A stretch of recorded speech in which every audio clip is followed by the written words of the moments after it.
Hi guys, welcome back to the Football Showdown channel. It's been a hell of a week for Arsenal. As an Indian fan, many things have gone right.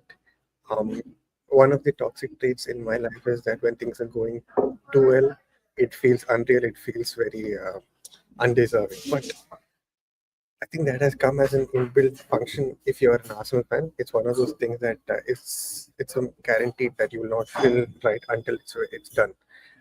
To make me feel better this week, let's call upon the panelists for today. But just for now, we have Parth.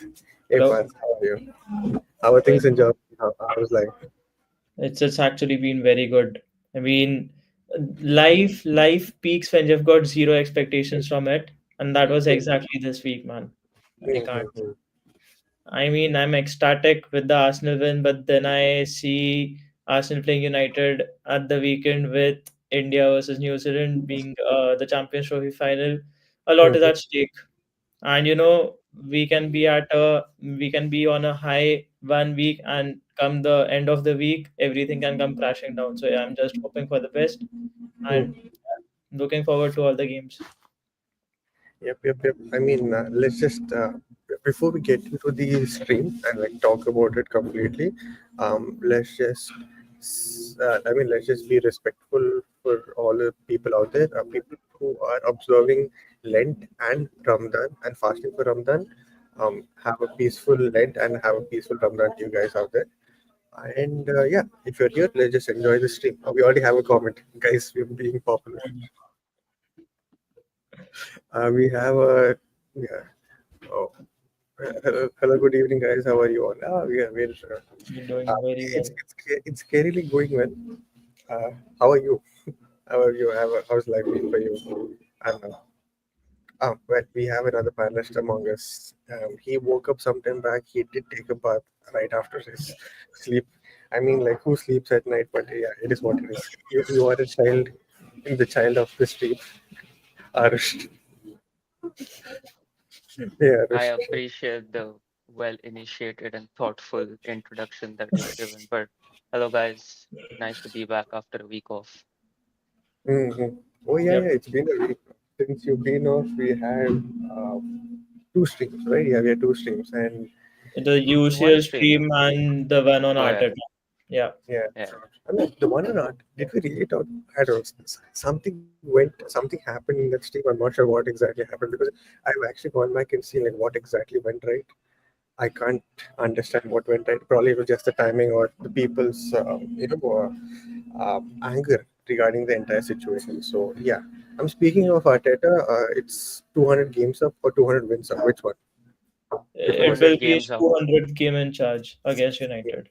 200 game in charge. Yeah, exactly. Oh, we have another comment. This time from a Barca fan. I guess he's very happy to be back. Ainsley. Hey, Ainsley. How are you? Uh, yeah. Uh, Before we completely lose structure on what we're going to talk about, let's just bring it back and we'll discuss regarding the entire UCL, and then we'll try and talk about Europa if we have time, and definitely we'll talk about the big game this weekend, at least from Arsenal's perspective, the Yep. United versus Arsenal game. Definitely, I do know about other leagues now better, and especially now that I'm talking to Ainsley as well. He did say that Barca will be facing um, Osasuna yeah, Osasuna, and then immediately within in 2 days, 2 days. yeah, in 2 days they'll be playing the Champions League game as well. So they rotate. How will they rotate? It'll be interesting to see. So let us know in the comments as well. Okay, we have two more comments before we get. Uh, LJ, hello, Parth Bhai and panel. Hello, Hey, hello, hello. welcome. I hope you guys are subscribed. I hope you guys are having a great weekend. Yep. Um, Definitely must have been after the PSG game. yeah. Oh, yeah. We'll Just get it. change We'll the get G for the P. good enjoying Petty at the moment. Yep. Oh, he's been phenomenal. And Chesney, right? Anyways, let's not distract it. A small summary, what is happening? Assuming that Arsenal have already won. Wait, why is it like this? 1 second. Mhm. Yeah, better. Assuming that Arsenal have already won the tie, we will be facing either of the Madrid teams. The Madrid situation is very, very funny. Um, some say, yeah, it is Real Madrid winning, but I think from a neutral point of view, it is still well balanced because they're going to Atletico's home and like facing that. Yeah, Facing Madrid. What do you guys think about that? yeah, I fully believe that the game is hanging in the balance, and you can never count out Atleti. All depends on who gets the first goal at the Wanda Metropolitano. Mhm. But it will be a very tough game, man. Nothing's decided yet. True, true, true. And then you have the PSG Liverpool game, which is honestly, uh, I do not want to jinx it, but it looks like they've literally prayed to the devil. I have no idea how they made it. I really do not know how they made it uh, past PSG in that tie. And then you have Club Brugge versus Aston Villa. Now that game kind of surprised me because I didn't expect Aston Villa to like win by 2 goal deficit. I thought the I game did. will like. In all honesty, it wasn't a 3-1 game. Club Brugge played very well, and it was only in the last 10 minutes or so that Villa got the two goals, and one was a penalty that Asensio scored, which was a very soft one. But yeah, that game was very good, man. The scoreline is deceiving. Mhm. And okay, we'll draw some points from that game to the PSG one because I have some things to talk about, but we'll come to that. And then we have the Benfica versus Barca game. Honestly, uh, after seeing the PSG game, I didn't watch the Barca game. I just watched the highlights. I was surprised. I was genuinely surprised that Barca could actually sustain Benfica throughout the entire game. And then Rafinha, in kind of for me, he did score the winner. Let's just say winner for now. Did you guys watch that game or is it just highlights like me? Highlights. I could catch only the highlights of the Benfica Barca game. Mhm. We'll definitely talk more. I think Ainsley Yeah, could help us from the comments yeah, as well. Or actually, you know what, guys? Today's such a stream that if you guys want to like have your say in it for like 10-15 minutes, you can definitely message either of us on our socials. We'll definitely send you the link. You can join the stream, speak your mind about it, and then we can have a small discussion, and then we can go back and being part of the comments or something like that. But definitely, if you want to be involved for like 10-15 minutes, do let us know. We'll definitely reach out to you and send the link for it. Our socials are there in the description, so be aware of that. Next one, the Dortmund Lille game. I don't think anyone watched. It was mhm, from a Bayern fan. What I got to know is that yeah, Dortmund are a team that will score at the same time they'll concede. So there's not much to be surprised that it's 1-1. I remember the score being 1-0 to Dortmund, but then yeah, Dortmund being Dortmund. And if you guys were there last stream, the Bayern was a Leverkusen game. Bayern has not won against Leverkusen in the last two yeah. and a half seasons, or since Xabi Alonso has come. And to see them beat 3-0, and the kind of things that Shaka has said in the press conference, saying that I do not talk about individual players, or you have uh, Referees. yeah, the referees, then you have words and Frimpong fighting against or like arguing against each other on the bench. It just got all chaos. And then the final was I think um, yeah, people expected final to do something, but then it was an Inter masterclass in Zagros. Yeah. This is what kind of this synopsis. Let's just go a little bit deep into the uh, each ties discussion. Before that, we'll just take in few comments. Um, I'm good. Second leg of UCL on my birthday, and we're already secured the quarter. Hey, happy advance birthday wishes to you, Arnav. By the way, if Arsenal get Atleti, they have chance of going through. If it's they're going through that. Wait, wait, He's wait, wait, trolling, bro. wait, wait. Who's going directly? Real Madrid or Arsenal? He means Because Arsenal, bro, because of the, of course, Spanish hate that he has. But yeah. Okay. I will definitely incorporate the comments as we go. Yep. Ah, this one. Now, this game, right? Parth, you said there was a soft penalty. You guys remember the PSG game? How Konate didn't get sent off? It was not a penalty; it was outside the box, but still, he didn't get sent off. that was a red Mhm. card offense, bro. That Uh, was if we remember correctly, it was the game versus PSG last season where what is his name? Araujo got red carded. Hmm, hmm, A similar incident. Yeah. hmm. See, no matter how soft it is or like how harsh it is, if you are the last man, it is a penalty, right? And How it is that wasn't. so No, not it wasn't even a shoulder check, or it wasn't even a body check. It was a blatant elbow push into the PSG player. So I mean, Hmm, I've seen those incidents being given as red cards, but yeah, it is what it is. yeah, I it mean, is what. yeah, Hmm, I did tweet after Hmm. the incident at halftime speaking about why is the use of a hand being allowed when you are calling it a shoulder push? Yeah. Because there are lots of defenders who use it to their advantage this like in the modern generation of football where a player would look like he's just acting soft by falling on a foul like that, but hmm, when you initiate contact from behind, not just your elbow but completely barging and elbowing him down, hmm, it is of course that he's going to be falling down.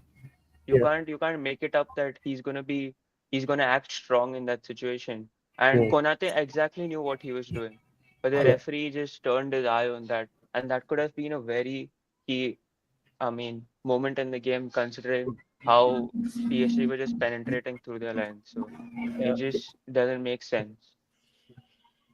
True, true. But okay, that's the Liverpool side of the discussion that we can talk about. But I think one thing that Unai Emery is known for is his European heritage or European, masterclass. Pedigree. Yeah. And I think he's done brilliant here, especially the two signings that he has brought in the winter window. One is Right. Adding Rashford. Like, assist. we all knew Rashford is a good player. Maybe he needed a change in environment. I didn't want him at Arsenal because of his wage structures and the fact that managers have been telling that he's not working enough for the team, or I didn't think that he would work for the team. But looking at how he's doing at Aston Villa, he's there in attack, he's there in midfield, he's there in defense as well, which is kind of surprising to see. And on top of that, they brought in Asensio, the man of moments. He's from that club which is known for its moments, right? They may not do well in the entire game, but certain moments they're just there. And Asensio is from that kind of club, Real Madrid, and I still can't believe that Asensio is playing in the Premier League for Aston Villa. It's just surreal for me. He's that one kind of player that you can't hate, like Isco from Madrid. You just can't hate Hmm. such a player. He's just very nice to watch. So yeah, they're It's the also It's also a bit funny as to how Asensio was part of a not so competing PSG side in the first half of the UCL, and now he's been playing for Aston Villa and scoring goals constantly. Yeah. facts. Facts. Oh, now how many goals he has already? Six He has goals, like five, six goals. five, six goals. Huh? Hmm. But yes, um, not just goals. I think it's assists as well, right? Yeah. I think it could. I think easily say close to like 7 to 8 goal and assist contributions, including the FA Cup, obviously. But yeah, but you do when you get in a winter signing, you expect them to hit from the get go, and that's what he's been doing. And Yeah. kudos to them, and kudos to them. Kind of wish that happened at Arsenal, but I think he's on zero assist, 5 goals, 0 assists, 7 matches. is it okay? Yeah, I thought he had some assist. Okay, I guess some of them are like FPL assists or something like that. It has they been the were, other way around. I mean, when Asensio scored, it's been Rashford that's been assisting him. yeah, So you might have gotten that's the top. confused there. Yeah. Mm-hmm. Fair enough. That's the. I mean, what do you think about the return time when Club Rouge traveled to Villa Park? Do you guys think they I could be don't, upset?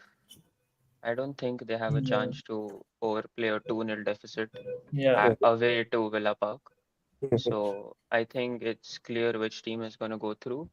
Okay. And probably Aston Villa could rotate as well, considering they would want to directly qualify for Europe in the Premier League as well, Mhm. if they Mhm. have some uh, difficult fixtures coming ahead or coming in between, like this weekend, which I don't know who they are playing. So it could be a good game. Yeah. Even shout out to Morgan Rogers. I mean, that guy taking it up in the league and in the Champions League as well, man. I mean, every time I watch him play, he's just the spark that a team lacks, carrying the ball. His final actions might not be it, but whatever he does leading up to those actions has been quality this season, man. I mean, a very, very good player. Um, I've just seen the Aston Villa. this thing table. They're in 10th position right now, but the difference between 10th to let's just say European position, sixth position, right? Six is still European. So for sixth position is in 44. Even they're in 10th position with 42, and between them is just like what 3-4 points, and then there are like 4 teams. Seventh is also Europe. Sense is one. Okay, yeah. So basically, the difference in points between all these teams are like maximum 4 to 5. Mhm. So I think they will have to focus on the league as well, and they're facing Brentford tomorrow. Tomorrow, Okay. yeah, More. they're facing Brentford. Yeah, okay. They're facing Brentford away. It'll be nice. It'll be nice. Probably they'll be in a situation like how Barca are. They're not sure how to rotate, but they do definitely need to rotate to make sure that they do well in the league to make it into the European positions at the same time do well in the Champions League, because I think they have a good chance to like make a good run into the Champions League. Go deep into the Champions League. Yeah. We'll take in few comments. Arao was soft, not gonna lie. That Konate one was a nudge from the back and should be Yeah. like, true. True. Hey Gary. Gary. Our report is Liverpool have never lost a Champions League game tie after winning the first one. Luis Enrique, well, this is not going to be the first time. Very possible. I mean, he has all the right to make that comment. They peppered Liverpool, and Liverpool, if anything, is extremely lucky to have gotten away with a win. Extremely. I mean, Luis Enrique saying that is also iconic because him being a Yeah. Barca manager, beating PSG 6-1 in the reverse tie was probably the comeback of the century. Luis Enrique come back at Anfield next week. Of course, we can do it. We're gonna do it. We'll do it and show ourselves to be a team that deserves to be good and that knows how to play. Whew. Makes me PSG. want to be. Yeah, go ahead. Yeah, he's talking about PSG. Hmm. Yeah. I mean, see, one thing that we all can agree upon the fact is that Dembele against Liverpool is a curse.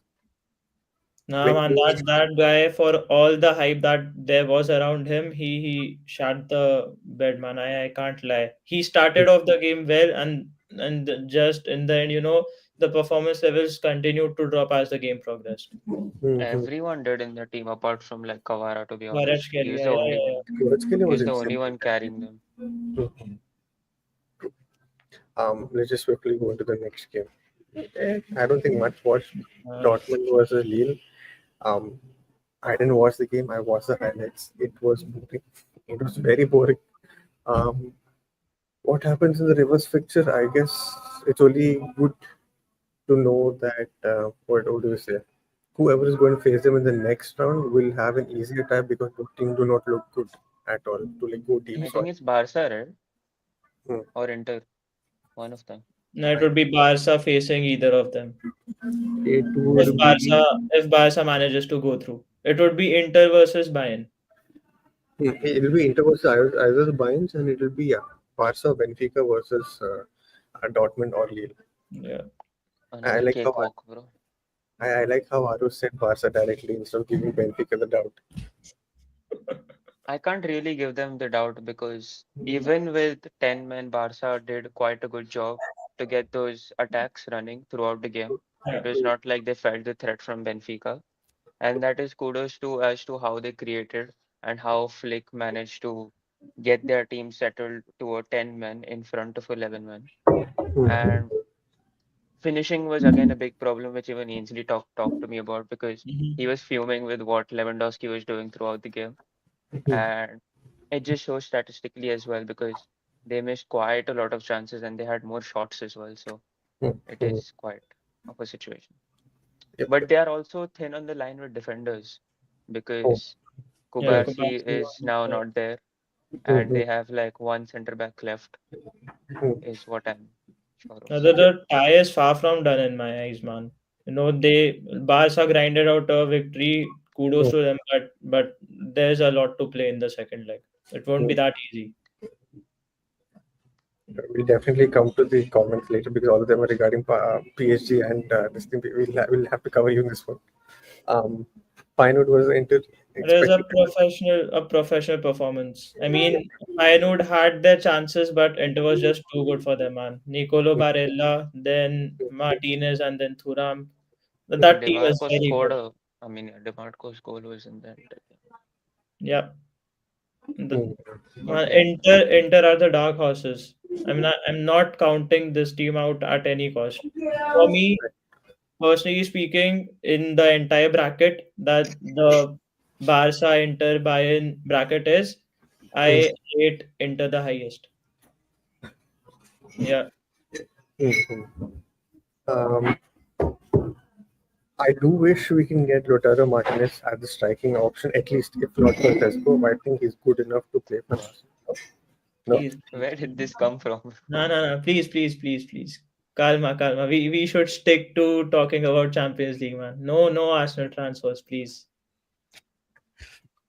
we'll refrain from the stocks for now. The next one, the the Bayern the Bayern Munich versus Leverkusen. This game, I think all things went wrong for Leverkusen. Yeah.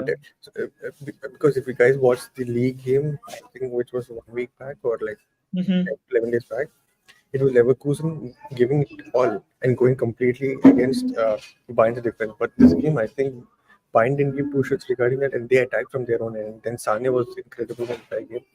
I think there Yeah. was even a point. There's even a graphic that showed how important Kimmich was in that game. Yeah. Most of Okay, the Mick, Yeah. yeah. most of the phases of game started or ended with Kimmich in that midfield. So, and then reports came out saying that Kimmich could be coming to Arsenal. Then No, that right was after, prior to that. Yeah, The yeah, that reports were was prior, before. and This was early on uh, in the week. confirmation came yesterday, right? That he signed the contract. Yeah. I mean, just like putting that narrative, like how Yeah, he was like linked to like leaving um, buying could be to Arsenal or something, and then he puts up a performance that was like so crucial for them. And yesterday or something, news comes out saying that yeah, he's extending with Bayern. I mean, he did say yeah. that to be fair, he did say that before the international break there will be solid news regarding his contract situation. So I guess we just have to. Would you take him at Arsenal, Kimmich? In a heartbeat. Yeah. Yeah. And the game against Leverkusen showed why he's that important. The switches of play, the controlling, and it's just the way, the vision that he has from deep is incredible. And that is something our team desperately needs. And Kimmich would be that guy, man. Musiala, Kane took the headlines, but for me, Kimmich was the man of the match against Leverkusen. Right. Yeah, same. I mean, there was that one moment where Musiala almost assisted a really, really nice goal to Paulinho. I didn't Hmm. realize that Paulinho was at Bayern until that very moment. I'm like, wait, I've seen this guy. It sounds very familiar. Mhm. But yeah. Now the most awaited, I mean, at least the comments looks like that. The Benfica was Barca game. I mean, um, Chesney may not get the headlines like how Allison got after the Hmm. PSG game because what Allison did for Liverpool was probably one of the greatest goalkeeping performances I've seen. Yeah. Chesney did not make those kind of saves, but he was probably as important, if not like, if not the most important performance that Barca had in a long time. And the kind of narrative that has been going on Instagram, on TikTok, on Twitter, saying that this guy pushed Allison out of Roma to get game time. This guy pushed Buffon to get game time, and he has retired himself. Then came back and then saved Barca. And apparently, since he's been the keeper, Barca have not lost a game yet. Is it true? Can somebody confirm that? Yeah, he was the one Let me that just see. fucked up the 5-4 game. Mhm. He had a terrible goalkeeping performance in that game, but he redeemed himself completely.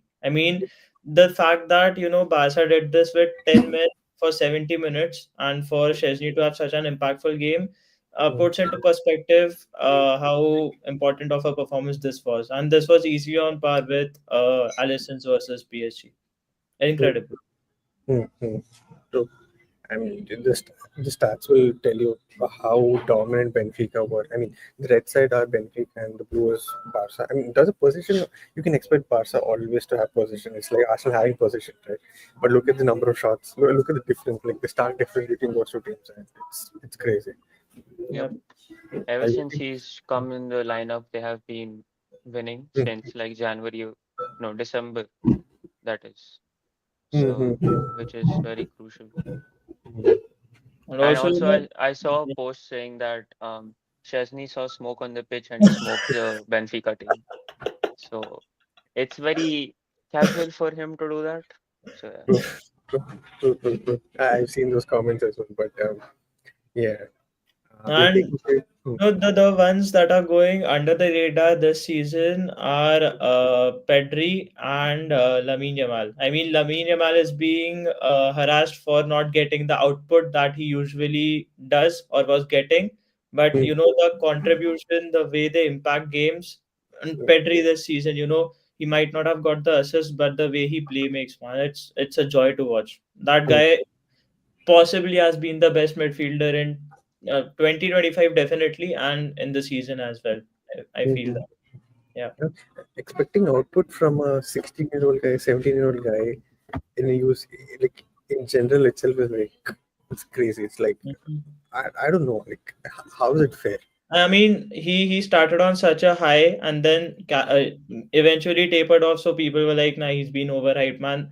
The influence that he has on Barca's games is you can't quantify that. You know, Rafinha takes all the limelight by scoring those goals and getting those assists, but Pedri and Lamine Yamal have been equally important this season. Mhm. I think Petri hype will never stop. Probably when he retires, it will stop. But nah, man, I don't think Petri is ever. See, I think like I don't think Petri is overshadowed. It's just like they know Petri means minimum Barca guaranteed. fans rate him properly. The Yeah. rest of the world doesn't as much. And it was majorly because of how frequently he got injured, right? I, I barely remember him putting in a series of games before getting injured. Hmm, So that used to be the case till last season, but this season he's remained relatively injury free, and he's racking up performances after performances. hmm. Yeah. We'll take in few comments. Dembele is a pitch fan. I'm so happy. uh, Gary says, but PSG very dangerous team, man. PSG midfield too good. João Neves, what a player. Nuno Mendes. Oh, wait. Nuno Mendes versus Salah was something. But we'll come to that. We'll come to that.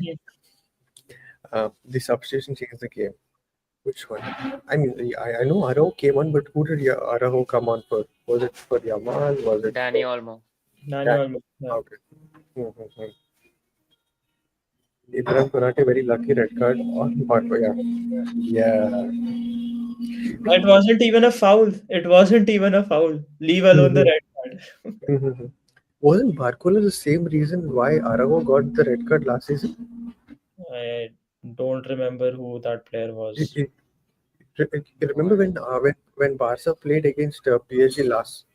Was it last season? Ainsley would Yeah, know. it was last season. Yeah, in last season, Araujo got a red card. I don't know if against it wasn't first time or second. I don't remember exactly, but Barcola was dribbling in, and then Araujo was again the person who got the red card. I think it was Barcola itself. If I'm not wrong, Ainsley definitely let us know. Mhm. Um, the Yamal substitution was on point where you can see the experience of Flick. No, true, true. Kind of scary to be fair, but I think I'm not saying anything. I'm not saying anything. It's fine. Also, if there's testing, Very true. Very true. um, but is Ter Stegen really that bad? I mean, like at least still when MSN was there, I thought Ter Stegen was like decent. I agree that Ter Stegen was not the main keeper. Then you had Bravo, you had um, you Victor had Valdez. yeah Victor Valdez, you had bunch of keepers. But is Ter Stegen really that bad? I mean, I've seen even like Recently, of course. Yeah, recently Recently, he's he's been very bad. Yeah. he's had that De Gea type United form Yeah. that has led him to concede goals, which have been very cheap, to be honest. And hmm, those have really costed Barcelona last season. And Mhm. now that he's been injured this season, because I remember the hate he was getting prior to his injury, and Right. all of a sudden he just got injured, and everyone was like, shit, what have we done? Basically, with the amount of taunts they put onto him. So Mhm. they're very lucky to get a goalkeeper like Chesney because Pena also Inaki, right? Yeah, Inaki Iñaki Peña. Inaki wasn't having that great of a um, substitution to what it would be of Ter Stegen. So they're Mm-hmm. blessed, to be honest. Mhm. Kind of like now that you're saying all this, right? Kind of feels like how when Arsenal fans were like who were taunting Havertz and Martin, like, no, you should not be starting. And now look at Arsenal. And agreed, we I did mean, it's score the seven same goals, but with Ramsdale and Raya as well. Mm-hmm. One was performing good, you got him out. But hmm, in this situation, it's just that he's gotten injured. So So hmm, basically, it's something is better than nothing. So the nothing in that case was Iñaki Peña, and something was Ter Stegen. So true, true, true. Um, it's Ramadan man. Lamine has also. oh, Wait, Lamine what? Muslim. Wait. First, two things. I didn't know that Lamine was Muslim. Second thing, I didn't know. Wait, are you saying that even Balde is Muslim? Because if Yeah. this, oh, oh right, yeah, yes, I feel. I mean, one game of Salah fasting and Nuno Mendes had his back in that game, so I don't can't be a know. reason to be honest. Yeah, can't be the reason to be fair. Yeah, I mean, for years Salah has done great, but Nuno Mendes was something, man. Like, it's And this is the Complete same flop. Nuno Mendes which Bukayo Saka cooked in that game, by the way. true, Cooked. true, true. That's definitely. I mean, that's the difference between having a fullback who knows how to be intelligent with his runs and Yep. defend at the same time. Unless you are just someone from the right back position trying to field. And Good. Bukayo is a much more supreme dribbler, and he knows his way into getting into positions, into baiting an opponent, Yeah. and into reading lines of how players are. But Mm-hmm. Salah Also, when does it have comes to better metrics. combining with others, I mean, in small spaces that Arsenal thrive on a lot. Between those quick one twos and all of that, I don't feel that Liverpool quite does that in games. There Yes. are moments where Salah is just isolated and he creates something out of nothing by playing a pass, but that isn't the case with Arsenal. So that might have caused problems to Nuno Mendes. Tracking runners and yeah, all of that. Mhm. We'll get to the PSG Liverpool game. I've got a True. lot to say. Yeah. Same. Yeah. Yes. Did you mean regarding the Arrow Bar, situation? yeah, Barcelona, Barcola. yeah, that's what, right, yeah. I just taking one time, bro. Don't know what this guy thinks he's doing. Ainsley. Ainsley, do you want to come on stream and like have your have you want to like think out loud for like 10 minutes? You can definitely let us know. You can text Arish itself if not me. Do let us know. Um, yeah, that's the thoughts regarding the Barca game. Any final words regarding this before we go to the next game? I think next game is very interesting to talk about. No, I nothing. mean, top mentality from Barca. I mean, being with 10 men for 70 minutes and stopping attacks after attacks is it takes a lot, man. And to come out of that with a victory, it will be a massive confidence booster for Barca. Um, yeah, it'll be a little late though. Yeah, no worries. If not now, we'll anyways have a like a UCL roundup after all the games that are maybe that time we can talk about. Yeah, next game, something which all Arsenal fans should look into now that we have qualified for the next round Madrid. is the Madrid Derby. Yeris, you can let us know what you guys think because um, I think all three goals were like bangers. I mean, like That not all is, Actually, three. yep, that Hmm, game was decided on quality, man. Individual brilliance hmm, in hmm, hmm. abundance. True, true. I mean, And you can't say anything. I can't believe for a fact that people didn't rate Julian Alvarez before this. I mean, I think it's just us Premier League fans who knew him properly, or Argentina fans who kept screaming that Alvarez is great, he's a good player, he's good, and the goal he scored, man. I mean, that World Cup spell that he had, I think he was the best player after Messi Mm-hmm. Yeah. because the way he platformed himself and then got a move to City as well after that. Was it after that, right? No, Mhm. he, he was at City before that itself. Okay. He He, was at City Yeah. before. I mean, he just made a name for himself in that campaign, which was very good to see because the goals he scored showed a complete variety of how he can finish. Hmm, And hmm, his City spell showed you how he didn't need minutes. His hmm, confidence had a boost in true, itself. true. And Hmm, now at Atleti, he's been scoring so many crucial goals, being hmm, subbed off, hmm, coming off the bench as well, coming on for hmm, Sorloth in many of the games, and he's still hmm, making so much of a difference for them. And true, that just true. speaks about how talented he is. So Hmm. that's a good deal for Atleti. Yep. And we're trying to get that sporting director who signed Julian Alvarez to Atletico at Arsenal. But So we can definitely talk about sporting directors at some other time. But But I would also like to speak about Federico Valverde, man. hmm, That guy has been in some unreal form, man. hmm, Exactly this. I mean, hmm, even on Rodrigo's assist, it was him who provided that ball.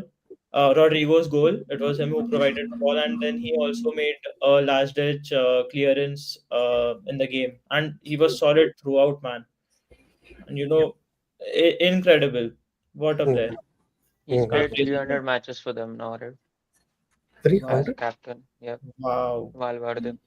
Wait, 300 matches as a captain. What do you mean? Mm, 300 matches, and now he was also given the captain's armband to Wow. celebrate it. Okay. After 300 matches as a captain, how many matches did he play before this? That's crazy. Huh, huh, huh. It was something, man. Like, we could have gotten him. He almost joined us as well. Oh, those near misses that we have in life, right? Yeah. Injured Fede forced himself to play captain one of player. Oh yeah. Oh yeah. And Yeah. it's not the first time as well that Hmm, hmm, hmm. he's taken injections previously. I think it was a City, right? Yeah. I think Mega City. Yeah.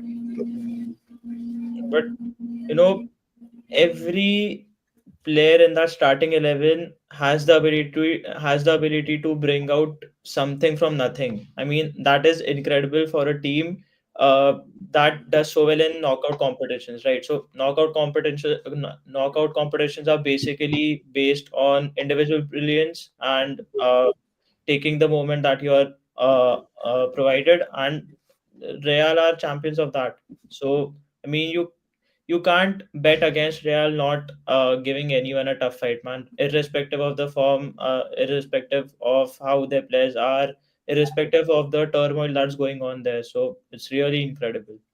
Hmm, I hmm, mean, I'd also want to compliment a player that no one really talks about much, and that is of Rodrigo because I rate him very highly. Hmm. And the game against Atleti just showed as to how complete of a player he is. And you see him tracking back. I think that's one of the best qualities that he has as a player.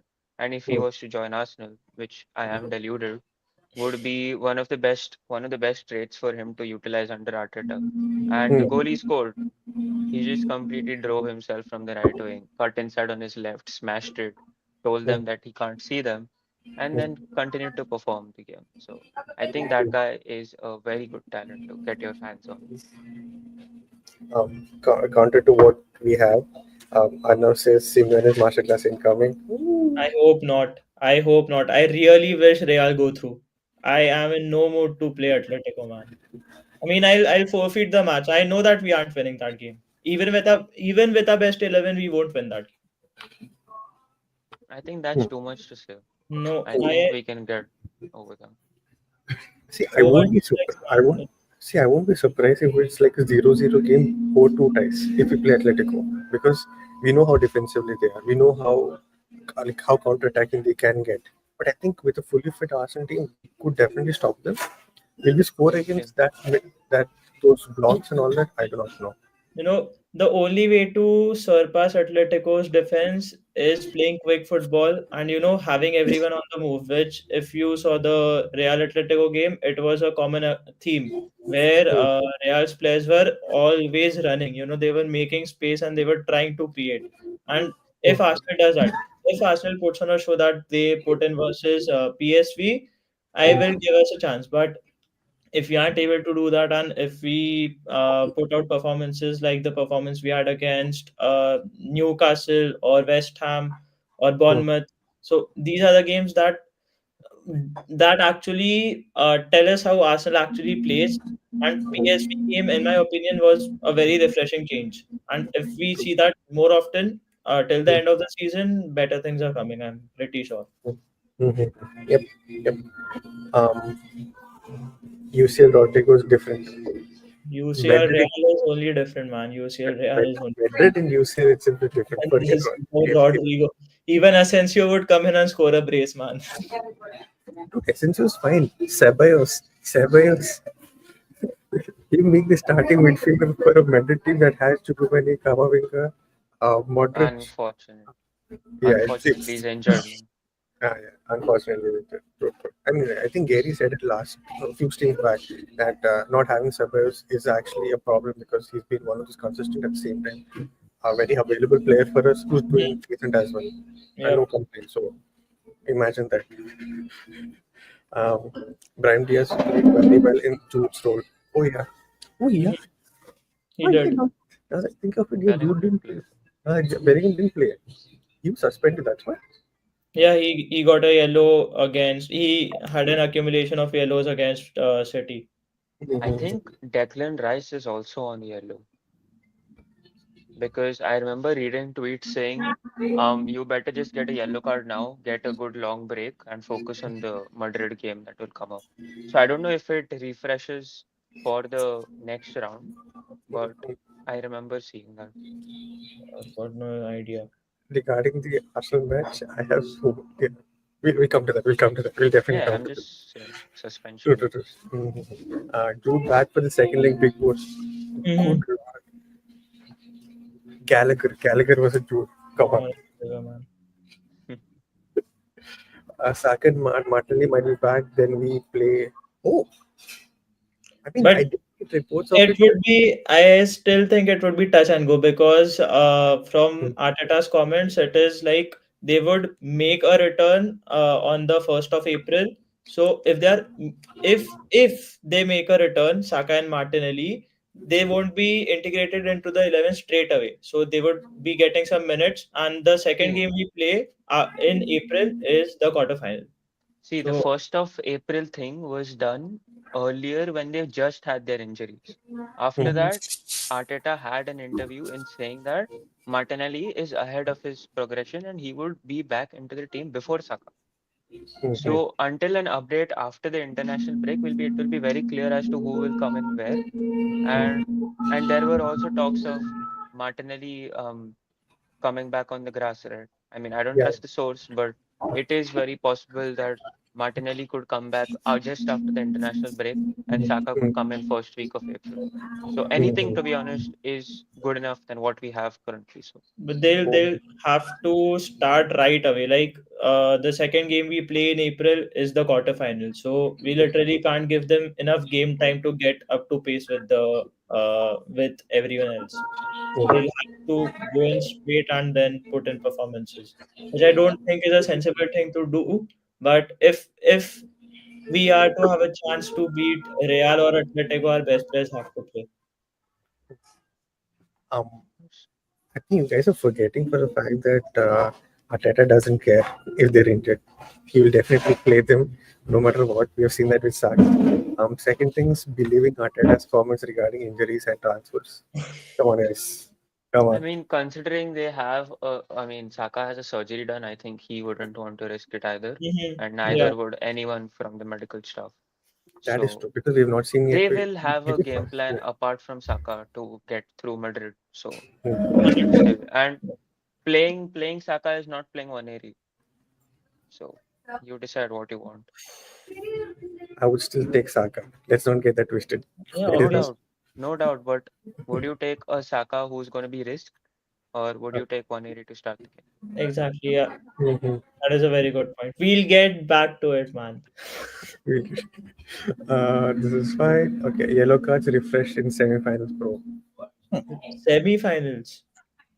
So Oh, if so they pick up a yellow card, we are kinda Hmm. on the edge. It happened against Porto or something, no, last Yeah, time out, or yeah. Bayern. Rice, Bayern, I think. Rice, Rice missed the second. It was Bayern. It was the Bayern game. Yeah. no, Rice didn't miss any game. Nah, But Rice but didn't miss a game, but some of our best players did miss the game against Bayern. I'm pretty sure of that. we had Martinelli, we had Havertz, we had Saka, Declan Rice, Partey, probably Partey. I don't know. Was it Partey? I can't recall Was he actually. even fit that time? That is true. Like That Partey this season is something else when compared to last season. Anyways, what do you guys think will happen in the next leg? I am getting a feeling that it uh, it will be 1-1, and Real progresses, or it would go to penalties. Penalties. I Okay. can see that happening. I think the Partey was on the penalty. bench, bro. Hmm. Okay. Only some other player that we didn't think Or will happen. I feel that they Everyone were was at there. the risk of getting a suspension and they didn't pick up a yellow. It was something like that, but they were at the risk of getting a suspension. Everyone was Mhm. there for that game. Yeah. Mhm.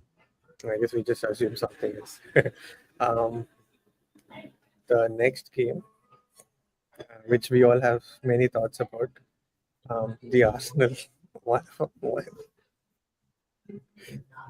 I do not know where to start. I do not know where to start. Should Let's we start start with? with a fact. Okay, Arush. The fact is that Hmm. Arsenal are the first team in the Champions League to actually go away and score 7+ goals in a knockout Okay. match. Yeah. All this with a center midfielder Hmm. in attack, a Hmm. 17-year-old having a breakthrough, your Hmm. secondary winger on the wings, Hmm. and a second half of a left back channel running from center forward. Captain performing 1 goal, I mean 2 goals, 1 assist, and the Hmm. whole team playing fully on an away stadium in a Hmm. Dutch homeland. As to Hmm. which, let's not talk about Tottenham, what they did going away to Hmm. Netherlands. Yep. Yep. And all of this while scoring 3 in the first half, Hmm. 4 in the second half, Yep. Hmm. 1 foot already in the quarterfinals. Hmm. So what a day it was to be alive.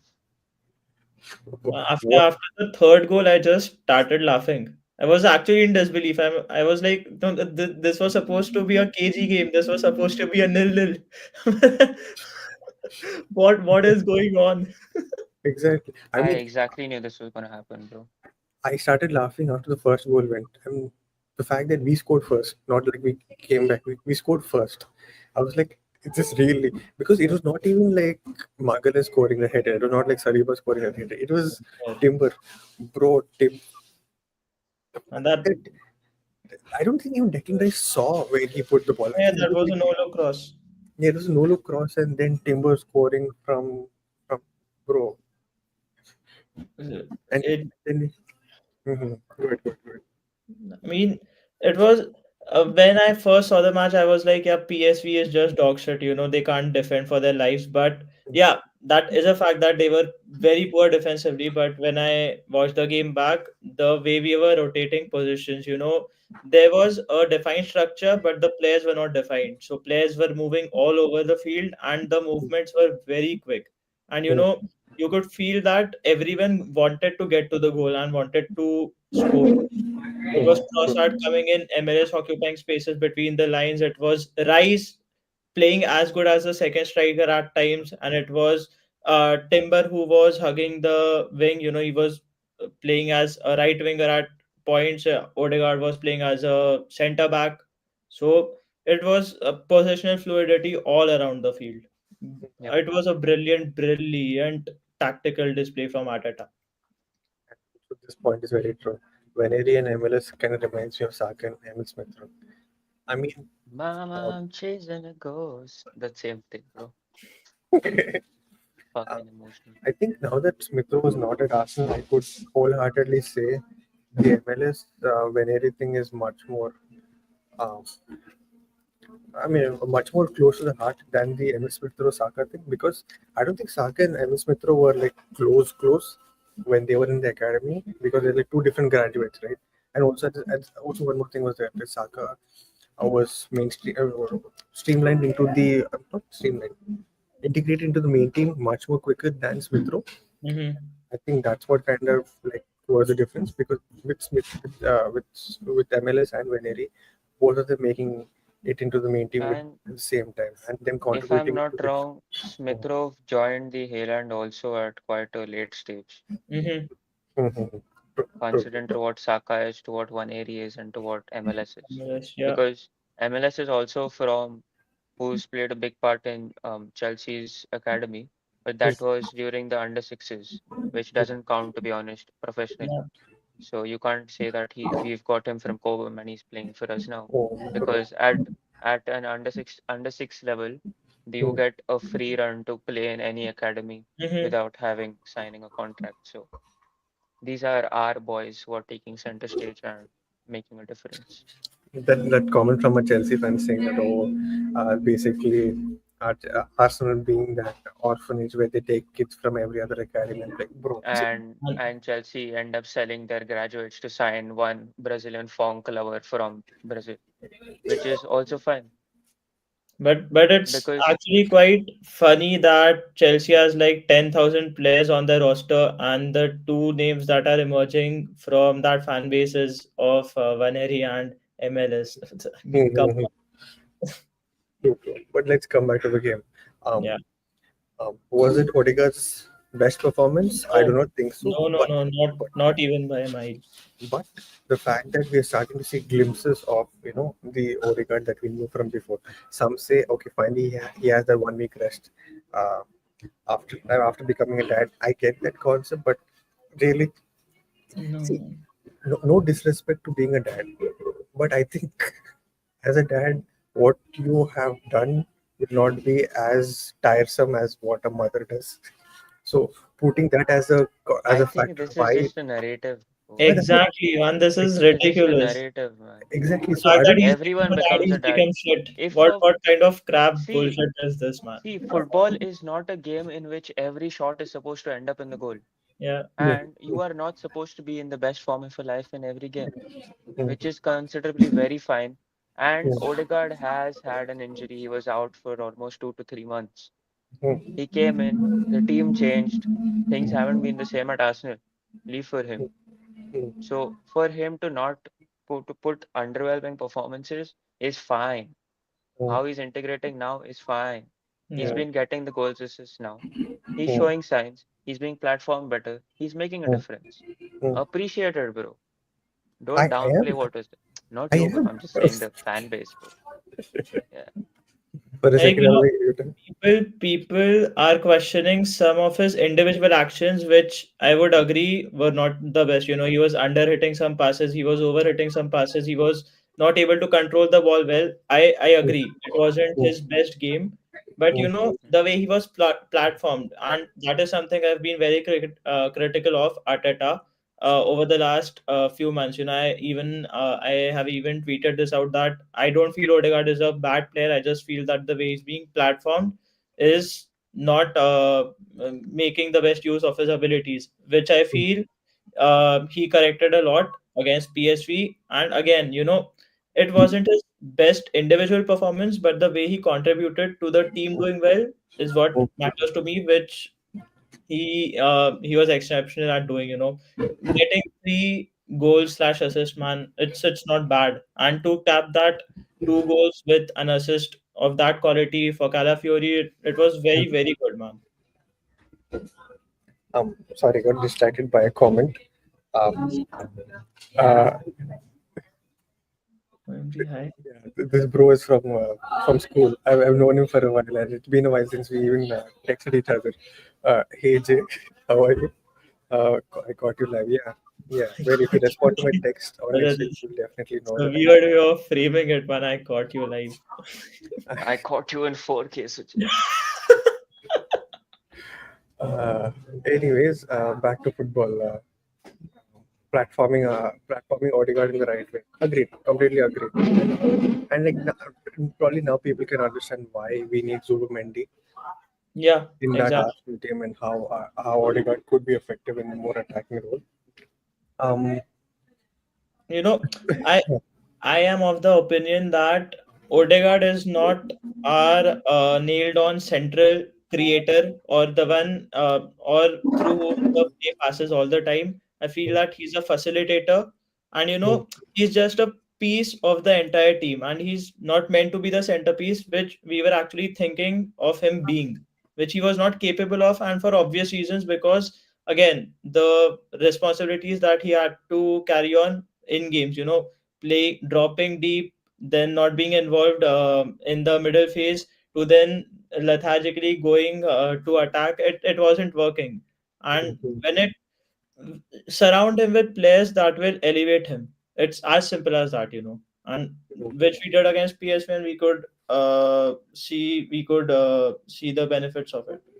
If you told me we had a replacement to what he does to Arsenal, I would agree with this take. But at this point, I don't agree. It's just platforming, to be honest. Yeah. Fair enough. Um, I'm coming to you, bro. Let's meet soon. Jay, there is Instagram. There is like so many other things. You could text me there. I get it. Um, oh, Ayush, thank you for bringing this comment. I know you're trying to jinx it and all that, but like, thank you for bringing this comment. I actually wanted to pivot to this. So, Premier League title still on or focus shifted to UCL? Respectfully, um, what the hell, bro? What the hell?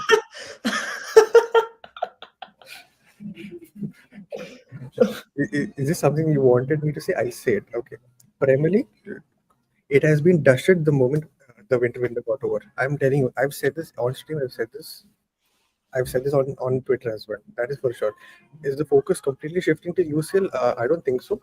The fact that we still have to be on our toes in the Premier League because look how close the top Yeah, three yeah, yeah. toes get. For a split second, I thought you were saying we should be on our toes if Liverpool falls, and I'm like, oh, what? No. See, if Liverpool falls from this, right, forget it. I don't think. I don't think Liverpool will fall from this. There's no chance they'll fall from this. But I do think that we do still need to focus heavily on I mean, in the Premier League front as well, because looking at how close things are, I don't think we Yeah, can lose focus there because we just spoke about Aston Villa. Though they're in 10th position, they're just 3-4 points away from 6th or 5th. And I do know that we have some grace period, but the Premier League has been hella competitive this week. I mean, this season. So I don't think we should completely lose focus on that.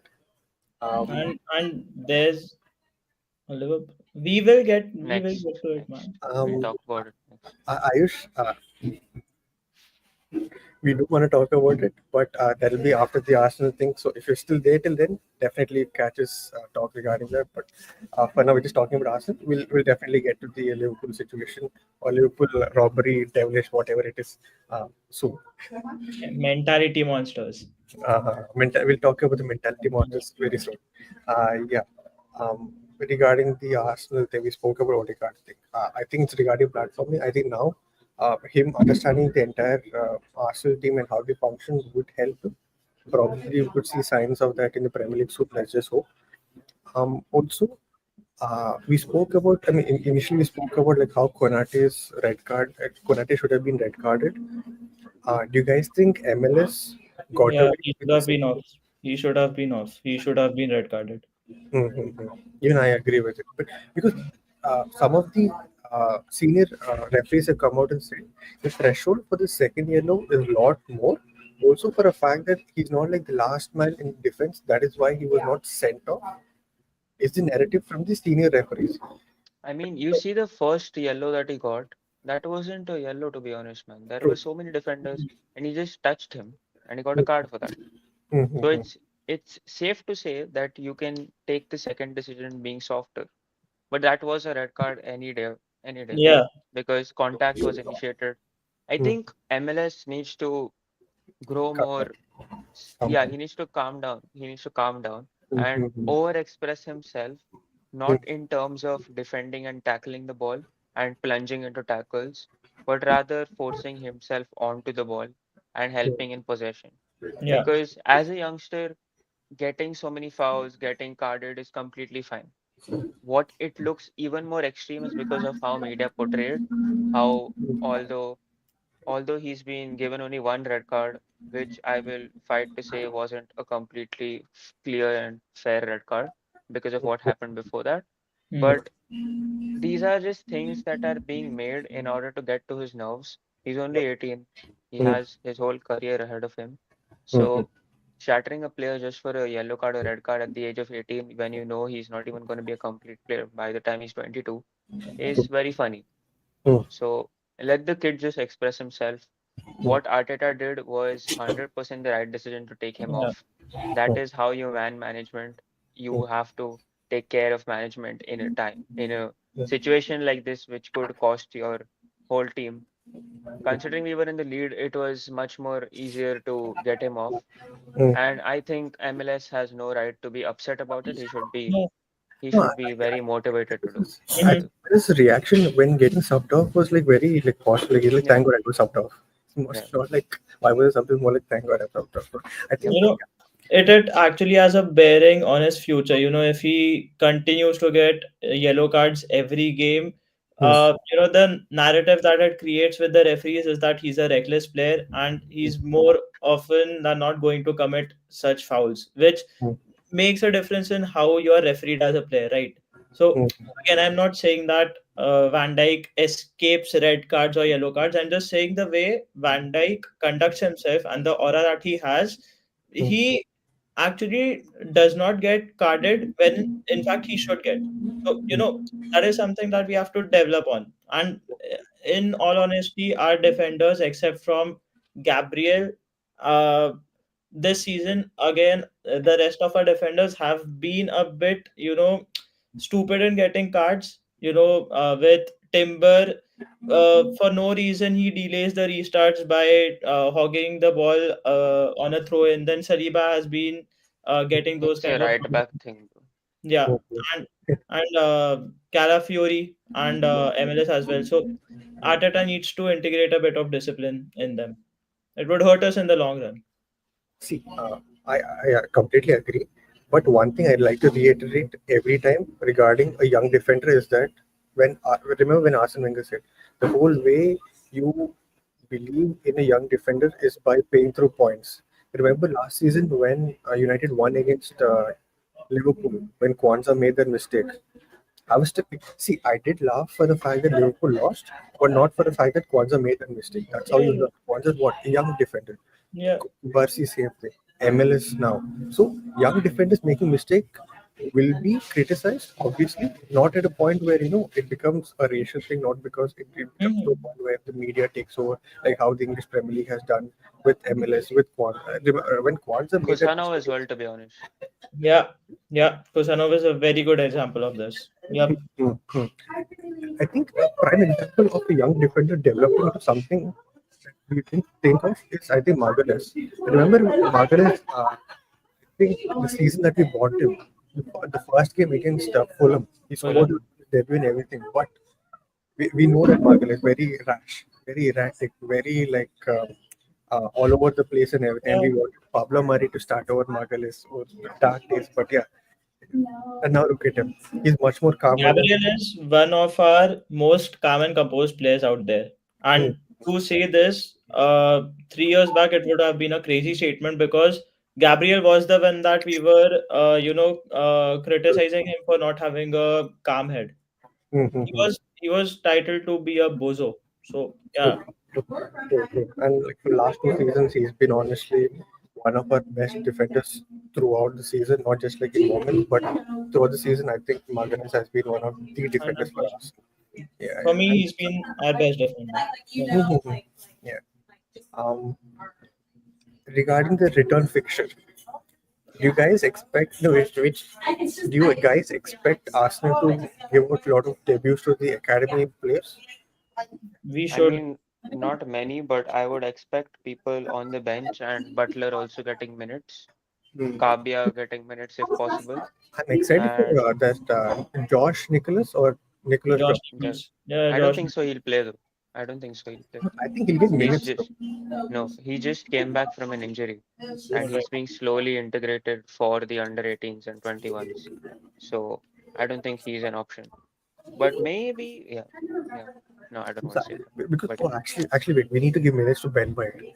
Oh yeah, we need to give minutes to who Ben. we need to give minutes is also players like Kivior, Neto, Exactly my point. Yeah. Zinchenko, Tierney. Mm. Attacking, yeah, we don't have options, but there, that is one of the Yes. areas we could like play in some academy Mm. graduate. Mm-hmm. But that's This just minute off the bench, I'd see, because I Yeah, don't and see this Arteta game has done rotating. us a world of good, man. Imagine if the game ended like a narrow 1-0 win to us or a 0-0 game. It would have been United, PSV, Chelsea in a span of a week, which would have been terrible. I'm pretty glad that we put the tie to bed, if it is safe to say this. But yeah, I mean, uh we should be giving minutes to Kivior, Sterling, Jorginho, and Nathan Butler. It's non-negotiable for Yeah, them to start. Sterling should also start next Yeah, fixture. he should. Please start part against them, man. Just like, Considering he wouldn't have to play the Chelsea game, he should get like Exactly. 90 Yeah. minutes. Yeah. He's on loan, right? He's on loan from Chelsea. wait, He can't so feature. He wait, can't this weekend, feature against his parent club. this weekend United, next week in Chelsea. Yeah, No. Against United he after can play. Against international. Chelsea he can't play. No, I'm Yeah, talking but about a schedule. I'm yeah, talking about a schedule. Like I'm not aware of it. yeah, Yeah, United then Chelsea, we Hmm. play United on Sunday. We play PSV on Wednesday or Tuesday, whatever it is, and we play. and then international break. Yeah, Mm-hmm. Oh man. But I think the players who I think will start is Zinchenko, Jorginho, he's hurt. Neto. Neto, Neto. Kivior. Maybe Ben White. I do not know. I don't Ben White, yeah, it is actually a good Yeah, game Ben to give White in would some play. game time. know. And also like giving these debuts to our Haaland players at home is a better choice than taking them to PSV and giving them Yeah, debuts there. Fair enough. Yeah. I don't think even so. We'll see more than 2 to 3 rotational players in the we lineup. should, man. We should. Hmm. Also, Zinchenko, man. The thing with Zinchenko is, he's been coming off the bench, but he's not been coming on as a left back. So he's basically coming on as a Midfield, midfielder, and I midfield, feel that he's done a very good job in all the games that he's come on. true. I think him getting substituted as a midfielder against West Ham was a good option. Yeah, I think It's one of just you the guys pointed MLS red. Yeah, I said, did that. yeah, It's just the one of you MLS guys said red that. card which fucked up the whole situation. True. even low key massive respects to Kieran Tierney, man. Even in 2025, man, that guy comes and does what he was doing back in 2020, man. It's actually very good for a squad player. I don't see him complaining. I don't see him throwing tantrums. He just comes in and puts in a performance and then goes. So he will remain as one of my most favorite players in the Arteta era. True. We can never discard of discard the kind of service he's done for us. Yeah, Only issue I kind of wish he did have a better role at Arsenal if not for his injury. yeah, Yeah, hundred it is percent. what it is. It is what I it is. do hope the overlapping fullbacks who like to cross are given a chance at Arsenal This because these type of players are very valuable. And I Mm-hmm. just don't like how the system is more about inversions and Mm-hmm. not about because Yeah, Calafiori at the same time he's so good at crossing the ball, but that's not how we would operate here. So it just Call of Fury is very good in the opponent's box than our box. How that's that? perfectly fine. I've got no issues with it. Oh no! It will be an No, issue if he I doesn't mean give. he's just 22 years old, man. He has got he's the younger world than in Saka, front of bro. That's what I'm saying. If he doesn't improve, it'll become an issue in the future. I'm just saying him. he needs to improve on the fact that he needs to defend He'll faster. sort himself out. Yeah, I've got no issues. And Um, I think also for a matter of fact, he should be molded into a left center back and not a left back. If hmm, he wants to even actually express himself more, he can carry the ball and express more. Which And I think Saliba that actually is one of does. his best. Yeah. So yeah. playing a libero role in the future is Mhm. very sure shot of him being the player. And I had said it when we signed him as well. His zone of interest should be as a player going forward. And it's the same if we sign with Jorel Hato as well. I would want to see him more from left center back and not left back. Because Okay, these guys can. How many left centre backs should Arsenal sign? Then who will be again? Then they'll forget. They'll See, forget if all that. KV or Zinchenko gets sold, we have to get a We cover have to inside. sign, right? Exactly. So I'm thinking So, that too as a left back. and we are just gonna bring in a hybrid who can play both the roles. Hmm. You see it with right back, left center back, left back. We Hmm. have to get a hybrid player who can play two positions because versatility is everything. So, Versatility is the basis of Arteta's team formation. Hmm. I guess that is what is being causing issues up front when Havertz is not really a striker but is being forced to play there. Are we lacking that? Are we lacking the goals because we're not signing a striker? No time to discuss I some. mean, you know what? I would like to compare this with the situation after the PSG game because I saw lots of people complain about how they didn't have a real target man Hmm. in the box. Hmm. But I don't really see that being a problem, to be honest. With Hmm. how free-flowing Enrique makes their football, they had quite a lot of chances to Yeah, put the game from the wings to the bed, Hmm. and they didn't manage to do it, which Hmm. is fine, to be honest. It's not bad. It's not about that Slot played in a masterclass that reflected into their defensive performance. It was more about PSG fucking themselves up than Liverpool doing something. Hmm. 100%. And they had a game plan which worked completely, which is why we will transition to that game now. Hmm. Hmm.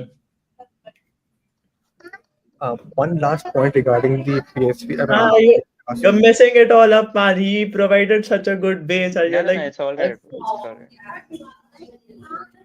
Sorry. oh, Talk, nah, talk, nah, talk. go on, man. Because we need to like swiftly like go into other things as well. It's already been 1 hour 10 minutes.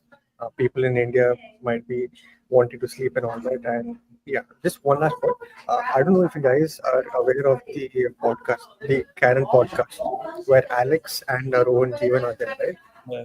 I saw a specific point that Alex made that Arsenal are not bad against a mid block or a low block. They're having issues against a type of mid block or a low block. Yeah. Which Rohan Jeevan explained clearly that a team that is like very physical will have an upper hand when they play against Arsenal because PSV did play a low block, but they were not physical enough or agile enough to like pull it off against a team that is like very good technically. Mhm. Do you guys agree with this, or do you guys think that there's something else that happened against PSV and that is why we were like dominating, did really well? I feel that the The PSV game is difference, not a good base to compare the thing that you just said, but uh, is there Oh, an issue? no, no, no, no. So the PSV game is not for me the game to discuss this point on, but to add to that point, I am just saying that we do struggle against physical mid blocks, but it is because we don't have the technicality to deal with it. So Hmm, I mean, so that is exactly what Rohan's point was, right? So hmm, we aren't technical enough to deal with physical low blocks. yeah, and also, I don't think so. If I don't know if that was the question that you brought up, but the difference between Arsenal's game and PSG's game versus Liverpool is the fact that we prioritize physicality against a technical team, Yeah. and Liverpool weren't able to manage that. hmm, When they managed that with the Darwin Núñez situation, they went long, and that made a big difference. That got them the goal. hmm, And that is exactly how you would want to counter a situation against a team like PSG is by going long. And that's what we did with David Raya Havertz. hmm, So hmm, I think that was very smart of us to deviate them. And we actually kept them to a very stellar defensive display, to be honest. hmm, hmm, And also, when it comes to beating mid blocks, physical mid blocks, the only way is, having technicality and having continuous movement in the center and out wide. We can go long, but then we need to have someone to capitalize on the 1v1 situations because that is the only way we can create separation and create chances for our strikers to score or for the ones who are bombing or crashing the box to score, which I don't think we do enough because of the lack of profiles that we have and because of the way we play. And We are also, a very dynamic team, but we are starting at the same time. hmm, That is how I and feel. also for a fact that in a game like this, you need to actually focus on that freedom movements because you move a player from his primary role and he will be clueless and leave that open space left. Yeah. And that's what we saw with what Odegaard, Timber, Rice, Partey did throughout the game, and even Vaneri and Merino, to be honest. Mhm. You saw their left back being central in the game. You Mm. saw the defender being caught off guard in front. So things like that would just elevate your team's dynamics in going forward, making it more unpredictable for the opponent team. And Yeah, this is what teams do in training grounds as well, in order to get a system. So, which is completely fine. I agree.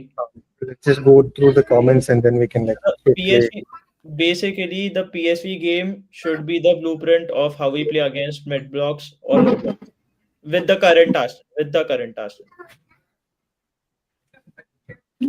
Okay. Yeah. Will we get that much space? I do not know. Will we get this much? That is the only way to beat. I'm not comparing the PSV performance. I'm just saying that we should platform our players just the way we platformed our players Space? against PSV. Yeah. Let's get into the comments. Gary says, Amarim, I will not have a time like that. Oh my God. I feel that it's a different club, so we just need to survive the players on Sunday and me during games. I think it's a different club. Congratulations, Amarim. You've been absolutely. Bhai ki gaan for tree. It's just been 5 months, man. They've gotten on his head, stolen everything. He was supposed to be the big man that they stole off every club like City, Arsenal, if Arteta was supposed to be sacked. And Mhm. Amorim is here talking about Arteta. Unbelievable. Amarim, we know that you're not like Frank Lampard. Still, we know that you will stay at least beyond summer. What happens after summer, I do not know. I mean, That's not big. it's a common statement that he brings up every time we face every time United's facing a big six man.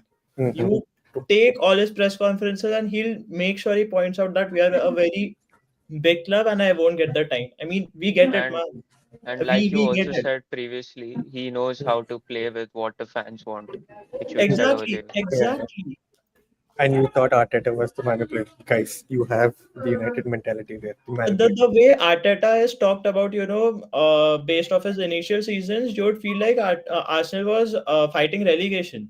I Mhm. mean, worst was an eighth place finish, man. United is 14th, and Yeah. when he took over, United was 13th. Mm. And Come on. did you all see that? Did you all see that this thing? Uh, Someone put up. Oh, Jamie Carragher, man, fucking Gandu. He put up a tweet saying Arsenal are second, and they're not fighting for the title. Is that a bigger problem, or is Amorim on 14th a bigger problem? Just before an Arsenal Rage versus bait. United game. Rage bait. Rage bait. There's no point giving him airtime. If I Audience. if I had a chance, if I had a chance, I would make sure someone from CBS would kick him out.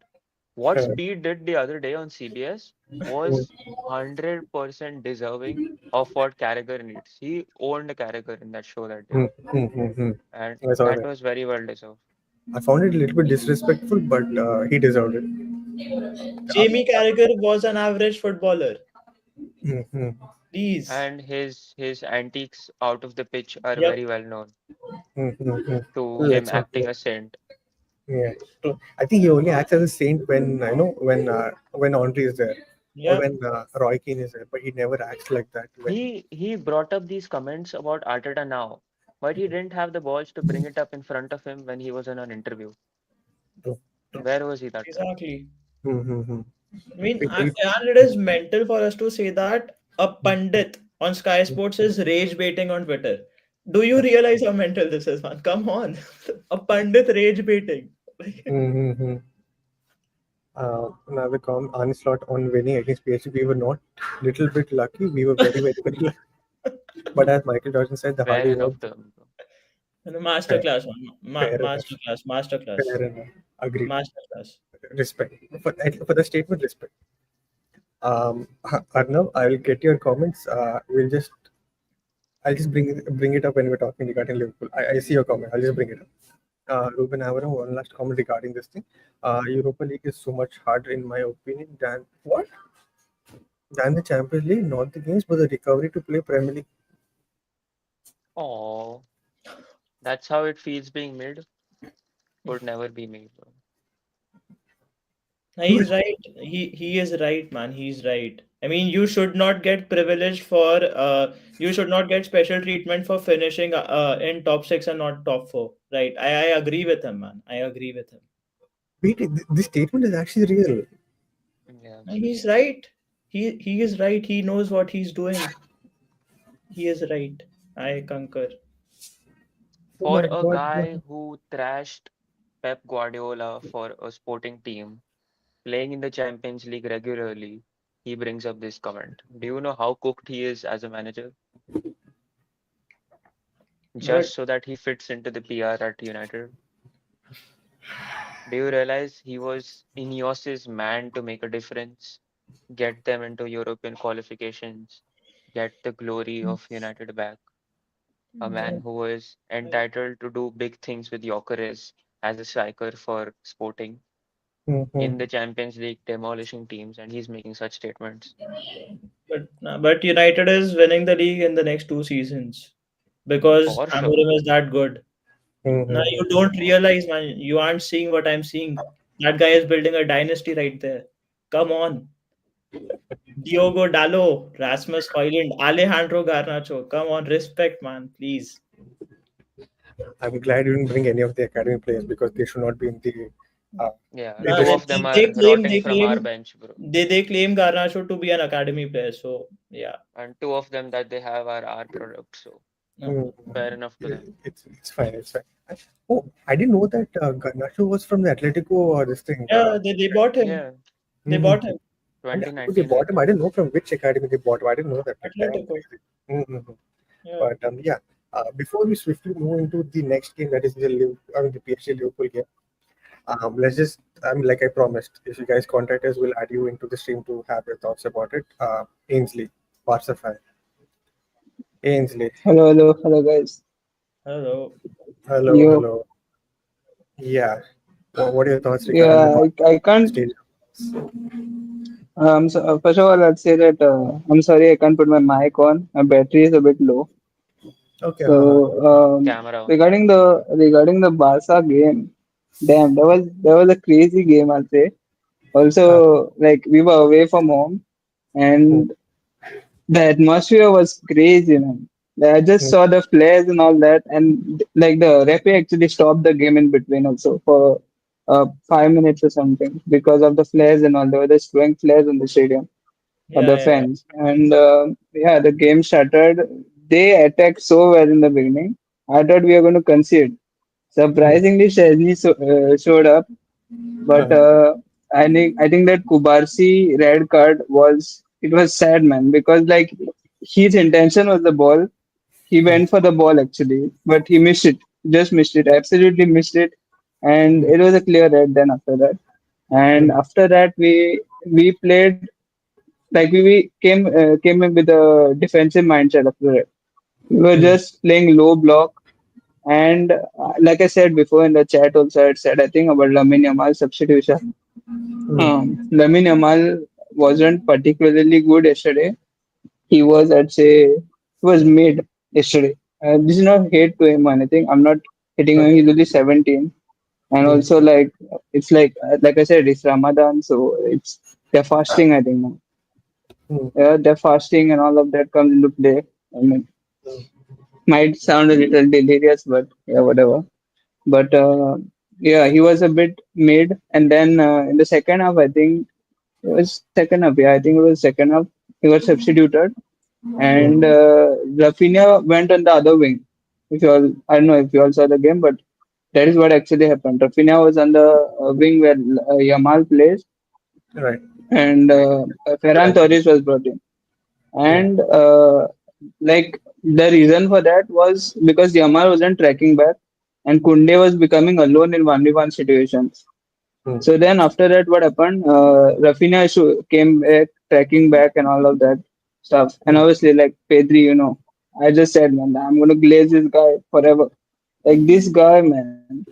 I'll talk about an instance about him in the next few minutes. But yeah, after that, they still had control of the game. They controlled the entire game, and they took their shots also. Also, I'd like to add that Koku guy, I don't know if that's his name, Ochku, Koku or yeah. And somebody in the Coco. midfield. Coach Ku, yeah, I think he was actually pretty good. I think he is one shout, I'd say. For I think he can. I mean, if I say this, it might be a little mad, like on my part, but uh, I think he can replace. He can play the Cruz role in Madrid. Maybe I'm just saying. I may be wrong.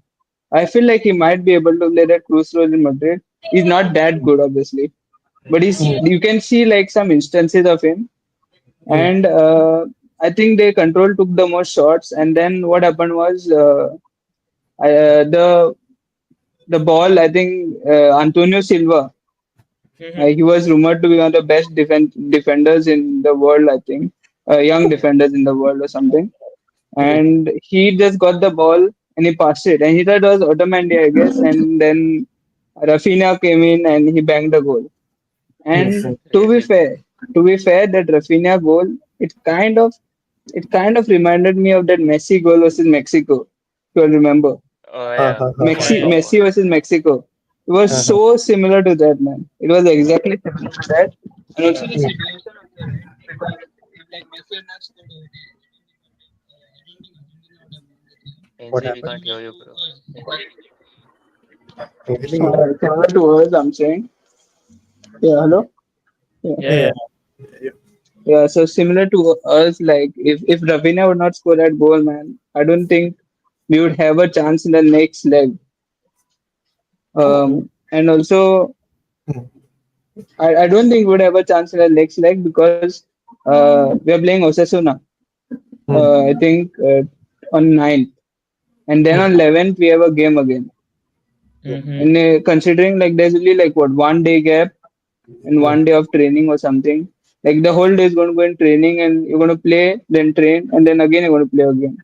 So I think that is like fatigue will be a big issue for us. We'll have to rotate our squad also very well, to be honest. Hmm. And I think after that Rafinha goal, we got a little comfortable, but not to the extent of we were running away with the game. We were Hmm. still in, we were still in that phase where they were taking a lot of shots. And Chesney, oh my god, Hmm. that guy he just saved everything, man. Like I said, bro, if Ter Stegen was over there in the goal, man, we would have lost like at least 5-0, bro. Minimum. Because this guy Ter Stegen, bro, he cannot dive. Like the player will shoot the ball wide far post and he's standing near post. I don't know what is he doing, bro. Like give him the Chesney pack. I think he needs some six, bro. Like this guy was yes, bro. And then after that, who is that? Chesney. Chesney was so good yesterday. I think he redeemed himself from the last game also. Like if you all, like the mistakes he did last game, he redeemed himself yeah. completely. I think if like and also like the save, there was this one shot at the end of Renato Sanchez. Mhm. He like Yeah, yeah, shot the ball, and I think Renato Sanchez also. I'll say this guy has been missing for so long, but I think he's still a good player. Like I not a didn't lot even of know he people was are playing talking for about Renato Benfica. Sanchez. Hmm. Yeah, like I think people have forgotten about him. He was like he And won the Wonder a Kid, bro. sensation, man. He was at Bayern. I Yeah. remember No, he was at he Bayern. was at PSG yes also. yes yes. He was a ban. At He PSG, and he came in and started kind of with changed. Swansea City, man. He was at Swansea City as well. Hmm. Yeah. Yeah. Yeah, I remember there was and this he spell of came him in at right. Roma as well. Mhm. Yeah, good one, Ainsley. He came. Wait a minute. Okay. Uh, like he came in and kind of changed the game to some extent, and he took that like one lovely shot he took, but again, Chesney saved that also. Hmm. And after that, like we ended the game well, I'd say, considering we were 10 men away from home. Hmm. We ended the game really well. Yeah. I'll talk about Pedri after some time. Just a minute. Uh, uh, what do you think? I mean, Ainsley, are you still with us? Yeah. Hi. Obviously, we know that you are not so keen about Lewandowski and everything. Right? We obviously didn't watch the game, Stats don't say a lot, but how is Lewandowski in a game that needed a senior man to do well for Barca in this situation? No, I think Lewandowski, his hold-up play was good to some extent. He was good, I'd say. But then there was this chance where he should have never missed. Should have Hmm. never missed a chance in the first 15 minutes of the game. That chance was an open chance. Yeah, Okay. Yamal could have scored. You can say all that, but Lewandowski would have never missed. Man. Considering he's a 36-year-old veteran striker who's Hmm. uh, who's like he's been a top class striker for so long. Scored 100 goals in the UCL, and you Hmm. miss that. Like out of all the goals, you miss that. Hmm. I mean, it's just mad. And also like uh, I was going to also talk about that Alvarez goal. I don't think if Lewandowski was over there in place of Alvarez, he's taking that shot ever. He's never taking that None shot, of man. He's going to none pass of back, Arsenal's player or he's either. going to. And it's mad, bro. That goal was too good. But like talking about Lewandowski, he was made. I'd say that he was okay, and his hold-up play was good. But finishing, he needs to improve, or he needs to be sold. I don't think so. He should be staying. Or he may stay in case we buy a young striker. Hmm. So that will be good. We stay. Right. Right. Um, Anyone else has questions for him before we go to the next part of the segment? I mean, it'll be interesting to see if Dortmund also do qualify. Lewandowski would play his former team then. So would the emotional appeal get to his head? Would he perform there as well, or does he get to Liverpool? 100%, 100%. One last question, I Ainsley. think Go ahead. Go ahead. should I speak? Yeah, Yeah. Yeah. I think Go ahead. I spoke about the Bayern game in the last stream. The Hmm. Bayern game we played a few seasons back. In that game, Lewandowski had three chances. Pedri was creating chances like anything for him, and he missed. He Mhm. missed all three. So I think what Arush said regarding the Dortmund, whether it will get to his head or something, 100% will get to his head, man. His emotional sentiments will change, bro. He's gonna transcend into like from like this season he has 33, 34 goals, I think. He's going to Hmm. go from an elite striker to a mid striker, and he already is a mid striker in my opinion. Like he's lost the spark, and like you can't just miss chances like that in games of this like stature. Like it's such a big game. It's a knockout stage of the UCL. You need to score goals to win. And considering that like Hansi Flick's football only means goals, goals, goals, goals. It Hmm. doesn't like he don't want you to hold the ball and like play the ball like slowly and like possession and all that. He wants you to quickly counter and score. And I think Hmm. for that Lewandowski, I don't think he's capable at this point because he's 36 also, fatigue and all that will catch up to him quickly. And I don't think so. Yeah. Hmm. Well, one last question. I mean, Parth, do you have anything to ask No, no, no, Ainsley? no, no. Ainsley, one last question. The reverse fixture at Barca. Yeah, yeah, sure, sure. What are your predictions and your thoughts? I like I said, very skeptical about it because we have like this now 2 days, like it's too much. Like, although I'd say what we have in our favor is that I think I talked about this to you also, Suchit. Hmm. We what we have in our favor is that both the games that we are going to play are home games. So Hmm. that is a little bit of a relief you look at it in the long term, meaning not Hmm. in the long term, like in from the perspective of the quick games, right? Hmm. But I still think Benfica 100% they can get back into this game, man. It's Hmm. like one goal is like it's equivalent of like nothing. Like what is one goal, bro? You can easily score a goal and get another goal and lead. Hmm. It's nothing. Like in the UCL, one goal is like having no lead. Same like a draw, like Hmm. 1-1 draw. Like there's no use like of it. So the Hmm. same way I'm going to say 1-0 is a very feeble lead. Hmm. However, I think we have the firepower, and also I'm going to trust Flick on this one because in the last game I didn't really trust Flick. I mean, I wouldn't say I didn't trust Flick. I didn't trust the Barca like in general because from all the traumas I've been coming through at Barca. And that red card, like last season, come on, man, like that I got that flashbacks. But then I said, this game. It's like really, it's a bad situation, but we may be able to make it out. So and we got bailed out, like. But yeah, I think we can win the next game. But I'd say that Inigo Martinez is on a yellow card, and I wouldn't want him to get a red card tomorrow. Then again it'll be 10 men again. Situation is the same then. So it'll be a little sad, like if I have to see that again. But I hope we can win. Most probably, we should be able to make the. We should be able to win and go through because obviously I was going to talk about Pedri also. Like Pedri had there was this one instance in the game where he was surrounded by 3 to 4 players and he just wriggled his way past and he passed the ball to Frankie. And also, like Frankie was also pretty good yesterday.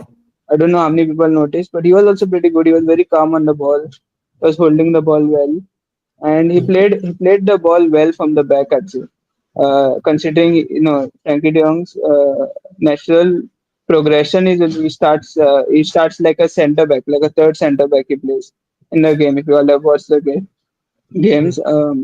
He plays like a third centre back. So yeah, I think he also played well.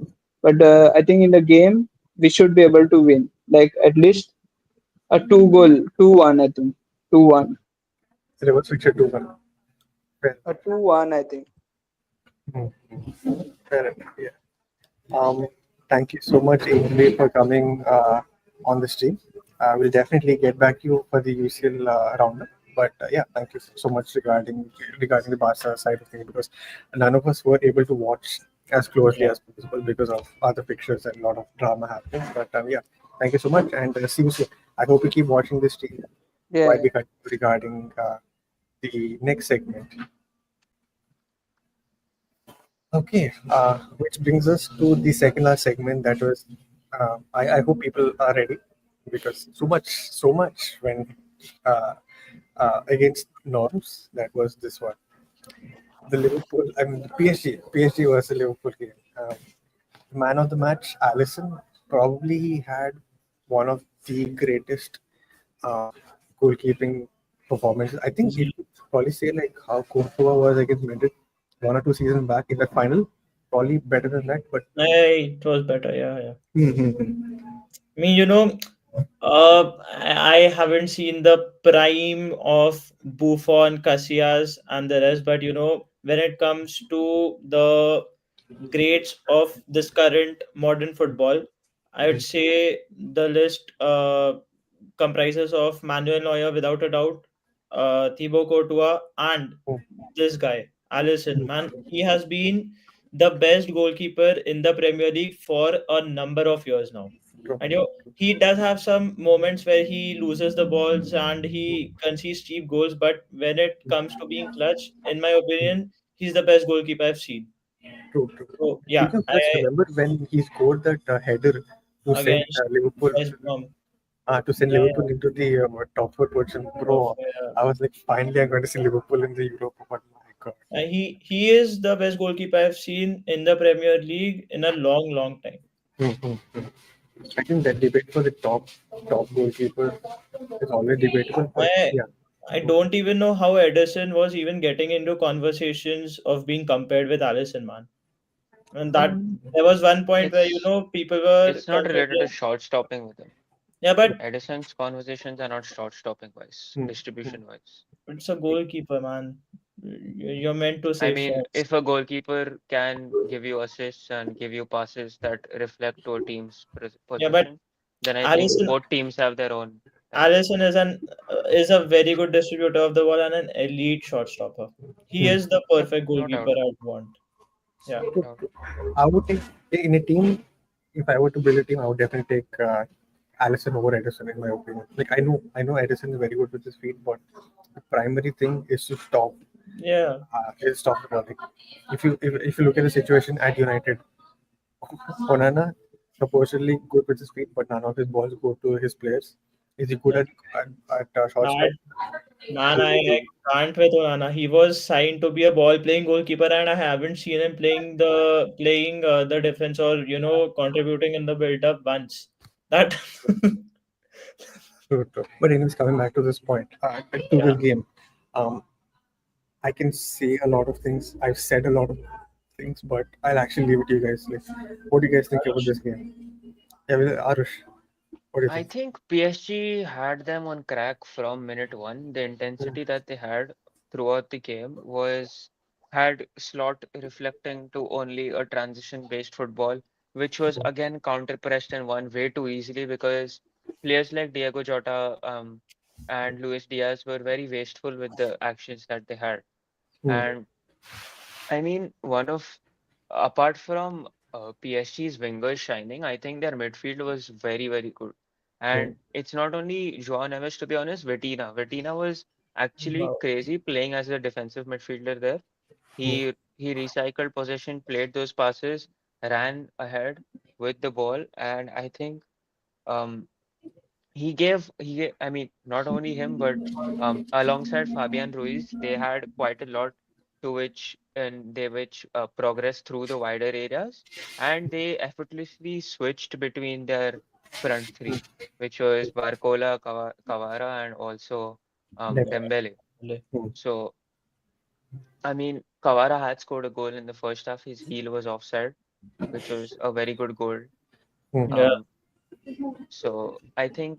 Yeah, they were quite a good because having these maverick type of profiles to make a difference in attack, you give them the freedom in making their own passage of play.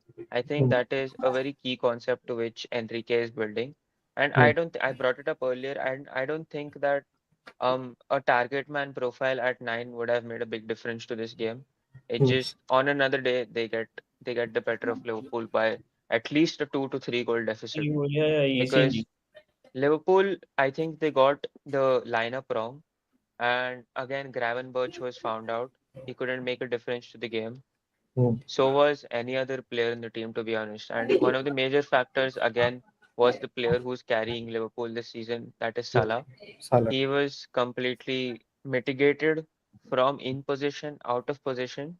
I didn't see any action from him, to be honest. I Mm-hmm. don't realize how he's had 40 touches on the pitch in Hmm. the time he's played.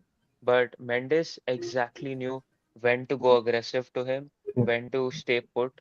And Hmm. that is one of the reasons why I rate Mendes so highly. Hmm. Um, yeah, basically, yeah, I mean, for a team of Liverpool stature who compared the fact that being a team finishing first in the UCL, playing against a team who's like qualified through the second round of things, Hmm. that is not what you'd expect, considering the talk you had put up before the game. Hmm. And that is onto Slot. Because uh, if he if he managed to play out profiles that were physical, if he Yeah. actually for a fact started Darwin Núñez, which I saw lots of Liverpool's fan complaining on Hmm. Twitter, that if he'd started Núñez, this Hmm. was a game made for him. Hmm. He ended up coming on, made the difference for a team that didn't have um even a point XG till the 87th minute Hmm. in a Champions League knockout game was quite crazy. And Hmm. they had one long ball, Nunes doing the job, and they had a goal. So, True. yeah. Um,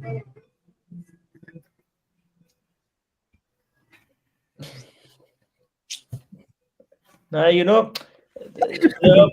Liverpool's weakness actually got exploited. I feel that for all the praise that Liverpool's midfield gets, I hmm. feel Gavin Birch was very good till like the 15th, 16th game mark, but after that I don't feel like he's been extremely good. Hmm. Fatigue is one factor that's come in, but I feel Gravenberch is not technically elite, and Hmm. neither is he far superior when it comes to strength, and nor are Soboslai and McAllister. So, Soboslai, McAllister, and Gravenberch, Hmm. not so much Gravenberch, but McAllister and Soboslai are inches.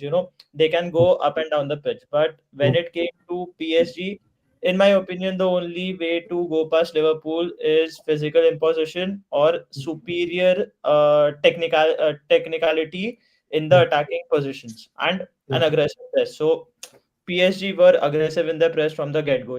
Even when there were second balls, for a midfield that is not at all tall. Vitinha and João Neves are small, and they still pressed with so much hunger that they were winning every second ball. And when the play is quick, Liverpool got Liverpool basically. Liverpool, the the Liverpool of Klopp was the iteration of the game PSG had. They they they overloaded the attack. Whenever they were attacking, they had their fullbacks higher up the pitch. It was Hakimi and Nuno Mendes were hugging the touchline, and it was the creators. Kvaratskhelia and Barcola who were coming in the half spaces, and they were constantly moving. The aggressive press is something that Liverpool could not cope with. And even in the second half, I don't understand why Liverpool sat up in a way where they wanted to defend, because for all the goals that Liverpool don't concede, or they are considered to be elite defensively, I feel that Liverpool's defenses, I won't say it is overrated, but Van Dijk and Konate save their asses a lot. Their defense is pretty open when it comes to all the games. Even when you watch Premier League football, they get gone. They are gone past a lot. But again, Van Dijk and Konate do what they are employed to do. But then again, when it comes to sitting back, you have to have an elite structure, and I don't feel that Liverpool has that, and that is exactly why they got found out. I mean, you call it luck, you call it whatever you want to, dark arts and all of that, but I honestly cannot explain this. Yeah, I I think after quite a Yeah, long time, even Robertson had a quite a decent yeah.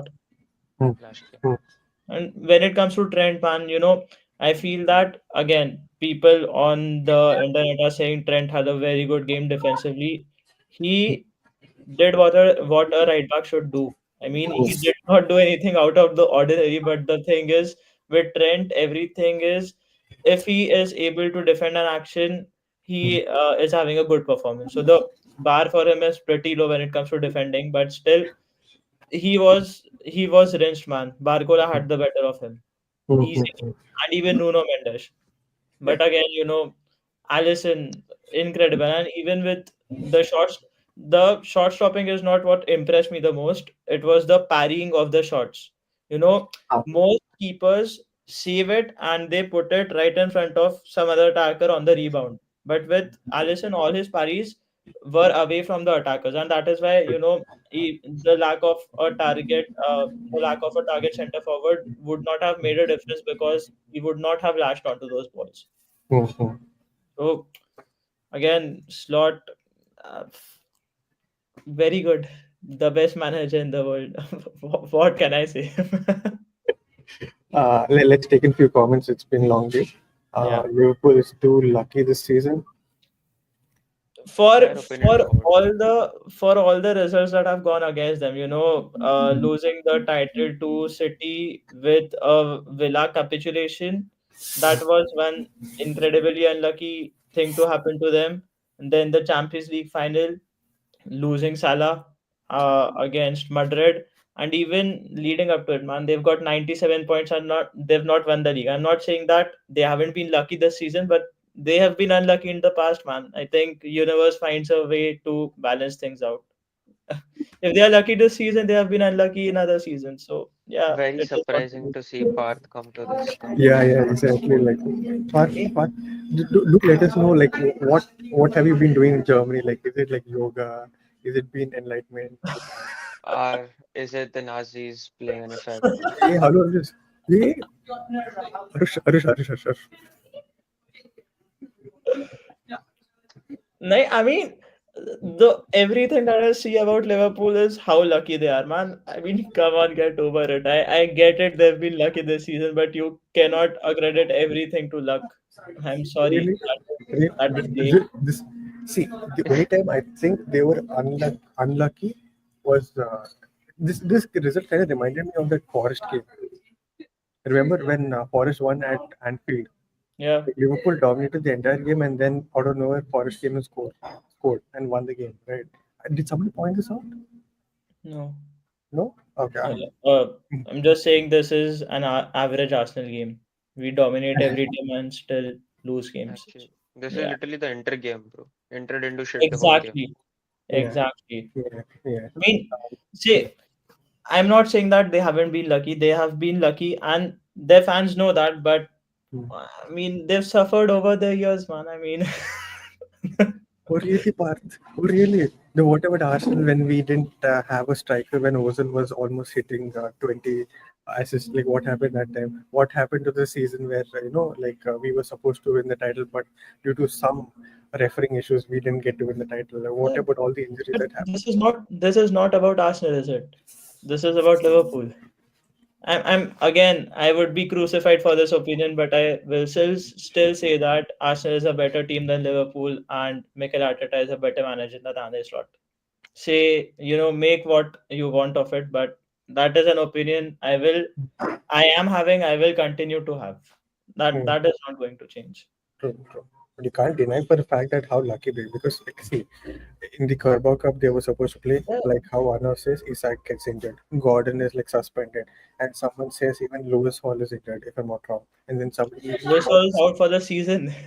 oh yeah Lewis Hall gone for the season like what happened like bro we were watching the same Premier League what happened there. We don't even know who Newcastle's fit players are, man. And then you had even the Boatman somebody came out and said Boatman is injured as well, and then it's been Haaland, they played a like, city without Haaland. Isak injured against Liverpool, Haaland injured against Liverpool, Odegaard injured against Liverpool, Vinny injured. Oh yeah, yeah, Vinny injured against Yeah, Liverpool he as well. didn't play when they beat Real. I think no, we could have won the treble probably last season. After just kidding, but we see, I get the fact that that luck plays a factor when you are going for the title and everything, but this luck needs to be studied, man. Somebody needs to write 100%. a thesis. Yeah, yeah. Go ahead, Parth, your No, no, question. there is luck involved, man. And I don't even think that any Liverpool fan would deny it. And if they are denying it, I mean, God bless you, but whatever, man. I mean, it is over, uh, over the years they've suffered. They've come second to a City team that has not looked out of sorts. And the hate comes from the fact that it's Arne Slot's first season as winning the league, man. I mean, it's fine, all right, but we can't do anything to change it. So why cry about it, man? After a point, it gets irritating, right? Mm-hmm. Or is this acceptance or is this This is see if uh how do I put it? This isn't acceptance. Like this is just every day Opium. you see some player getting out before facing Liverpool, and it kind of seems lame when I say that they are being lucky, they are getting lucky, they are getting lucky. It gets boring. The Mhm. point is just that they have been lucky, but okay, just finish second, please. Please don't finish out of top four. That is my only request to Arsenal, man. Yeah, Please. that is true. Um, this was the luck factor I talked about in motion, man. PSG. Oh yeah, Ainsley was one of those people who said on the previous stream saying that Liverpool could face one of the strongest team, but there's a luck factor that affected them. That's true. That is very true. Not casually schooling everyone.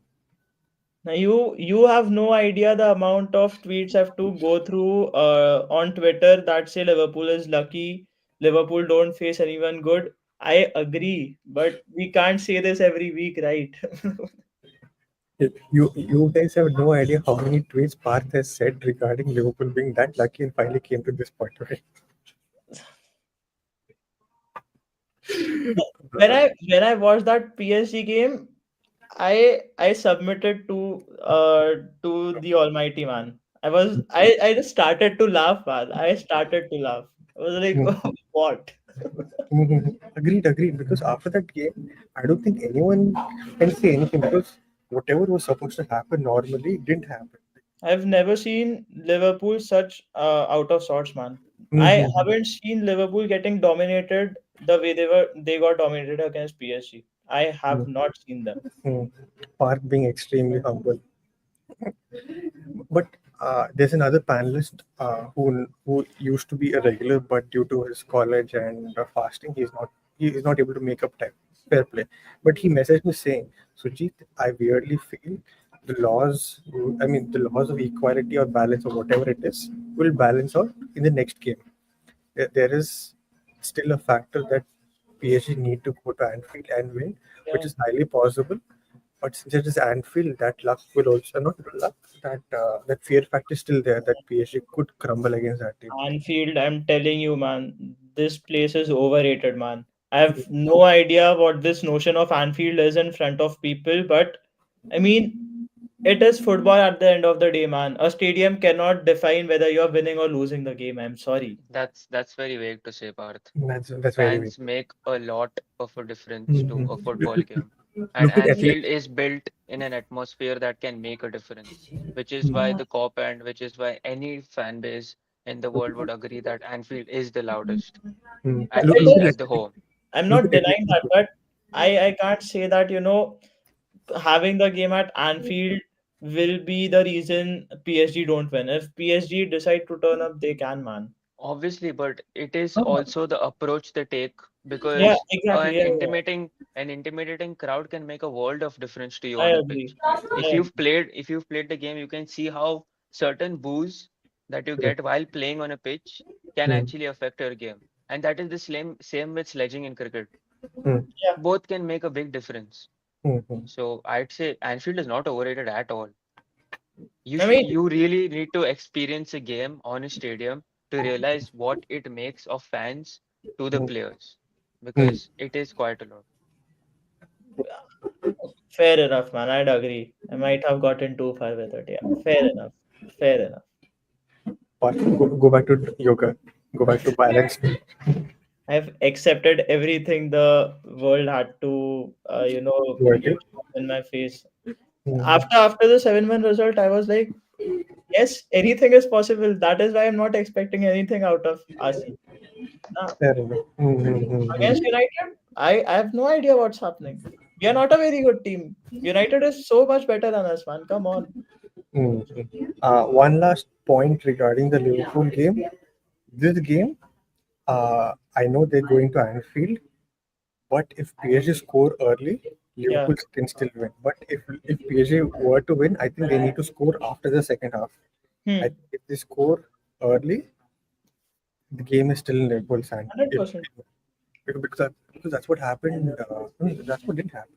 Oh yeah, that's what didn't happen. Never mind. Barca took it light. No, no. Even when we played at Anfield 2 seasons back, we scored all our goals early. You know what happened in second half? Got screwed. We Uh, crumbled.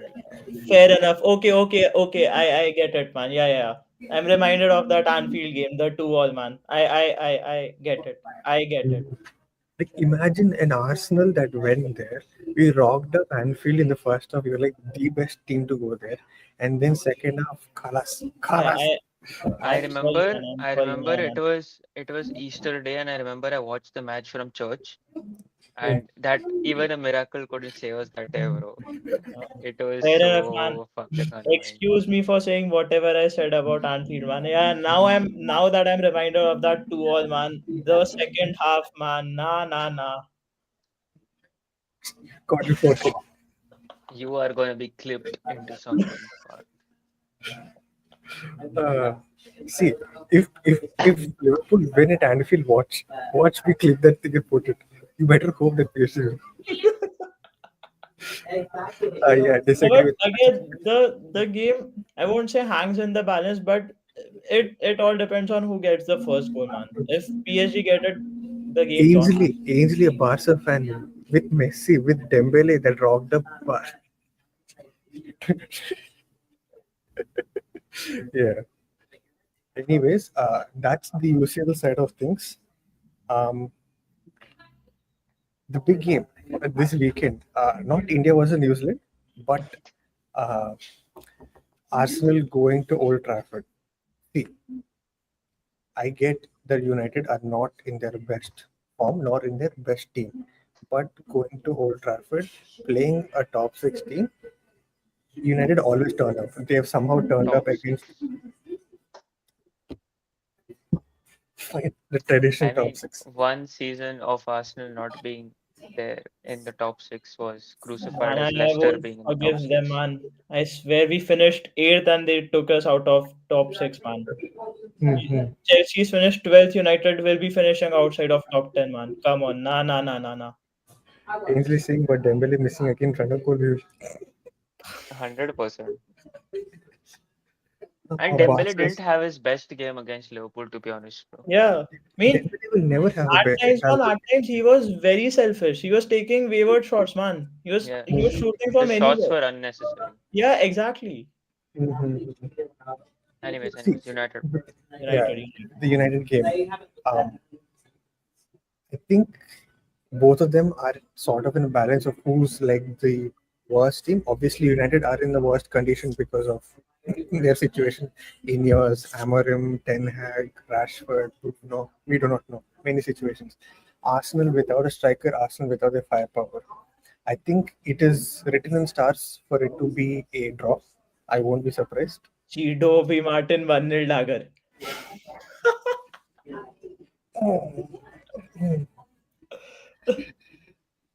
I don't really know what to expect in this game, but it would Exactly. be very funny if we dunk another corner on their face. Because why not? True. And Why? also, what I saw from the Sociedad game that they played the other day, Mm, Sociedad amounted to give them quite a lot of space in which they got to attack. But Hmm. mm, what they didn't warrant was how they stopped their transitions and they were very slow in tracking back. mm, That is not what's going to happen with Arsenal, of course, because they wouldn't get that space and time to actually hit us on the counter. I mm, think we can see a spot in which we score against them through open play in the early 15 minutes. Yeah. mm, mm, We That's we what I can expect. definitely need to get a fast start. Because if we don't, I know Amorim is going to set up the nastiest low block because that is what United does against big teams. I mean, take out any big fixture that United has played, after a mm, point, whether it be at home or away, they sit in a very defensive structure where they have where they set up in a five at the back, which was the case against Arsenal when we beat them 2-0. It mm. was not a good game to watch, man. I mean, we were at home, but United, even after having the ball, they were doing nothing with it. And And I I don't don't want to really see I a don't repeat really of think that. they've improved from that game. I think they've Yeah, degraded from that game. yeah, Mm, mm, And mm, considering the injuries that they have, no Lisandro Martinez as well, I think mm. it's going big to be miss, some game. big miss. It'll I be don't know But nice. then what to again, expect from both teams. you take the 2-0 game that we won last season at Old Trafford. I think it was 2-0 or 1-0. Yeah, it was 2-0. It was a pathetic United side. A pathetic United side. One nil, right? 1-0, I think. Yeah. Was it 1-0? Okay, okay, I would say plus Casemiro one. error. Yeah. All right. The 1-0 game we won at Old Trafford. It was United's one Who of scored in the that game? one of United's Saka, worst side of the Saka. season. The Mm, 11 they put out, and it was a very tough game. Again, mm, exactly. beat United at Old Trafford. Even though Old Trafford is a place where everyone comes and beats them, it Mm. isn't going to be an easy game. It And will be a also very the fact that the fans are coming out to protest against the owners, if I'm not wrong. I mean, I think it's the most Doesn't senseless that happen protest. like every game? man. Because I Every game remember they seeing play, posts about it. irrespective of whether they are winning or losing, we want cases out. We want cases out is the chant that's ringing around the stadium, man. That Mm. won't ever change. True, true, This is true, what true. spoiled kids in 2025 look like. Man. United is the last team I want to face, man. After a 7-1 victory, man. Please. It can Mm, either go from good to great or it can go from great to worse, man. I'm telling you. mm, mm, mm, mm. See, I think many things. See, if we draw, it's like, oh, this United stopped a team that beat 7-1. If we lose, all the bragging rights will go to United. They're saying, oh, you guys had these players, if, 14 position, we have won. The worst thing that is possible is one of our academy guys there scoring a goal against us and winning, not just That's not gonna scoring. happen. No, because to be fair, Chido, right? He almost scored against Fulham, He had a good game against Fulham. but it was a save. It was the save, not just like a shot away. It was a save from Leno, and yeah, Leno in that game was probably his best game ever. Leno has not saved one penalty at Arsenal, has he?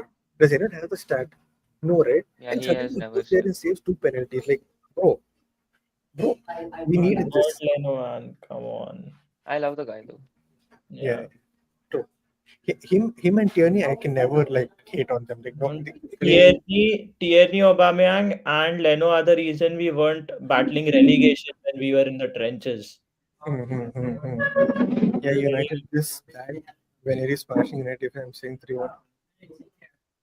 True to be, but Okay. no, if Mazura, no, I think this guy Dorgo will start from left. Oh, yeah, yeah, He fair suspended. enough. Dorgu suspended. Eh? Three game ban for getting a red against Ipswich. He got a red? Yeah, He got a straight red against Ipswich. straight red, What the yeah. fuck? Where was I living, bro? When did this happen? What did he do? Probably you had exams, that's why you missed it. I don't know what he did, but United won that game 3-2. Mm-hmm. So probably Mazraoui plays then, left back, or a Dallo. And even there, the back three has not been stable. It's been either Delict, Maguire, Euro, Delict, Mazraoui, Maguire. It's been all chopping and changing. But shout out to Matthias Derek, man. He's been very good of late. He's been playing very, very well. I saw praises for him yesterday as well. Yeah, yeah. He has been one of the better defenders. See, that did him falling and then, parrying the ball. Yeah, yeah, yeah. It kind of reminded me of Chrislin for KKR. It's like he fell, but made the best out of it and the boundary line catch. Like, Yeah. even did it That's slip. like the most craziest comparison I've seen. It's Chrislin, like Chrislin. out of everyone in the whole world, wow. How did you remember that, bro? Bro, that catch is iconic, man. Him at that boundary line for KKR, he fell down. I get the catch was spectacular, but bro fell. Bro fell. It kind of reminded me of that. I'm not even kidding. Like, yeah, I get it. It was a great thing. That athleticism was great, but don't tell me that it was like something fantabulous or something. Like, bro slipped there at a crucial point and somehow made agreed. So it kind of reminded me of that situation. So yeah. Even the Sociedad game against that United played, man. I have no idea how that game's ended 1-1, man. It should have either been 3-1 to United or 3-1 to Sociedad. The Real Sociedad, yeah. Hopefully, second leg, Zubimendi is back, bro. Man, I have no idea what is it with Zubimendi and whenever I get around to saying that okay, I'll watch Zubimendi, for some reason or the other he isn't playing. Mhm. He He was ill, wasn't playing. apparently. He wasn't playing in La Liga this week. He wasn't playing He was yesterday. I'm like, suspended. yeah, when does he even play, man? What is this? Suspended, not injury. Suspended in the La Liga game, ill in the United game. Yeah, Crazy. Mm. I tuned into the Sociedad game just to watch Zubimendi.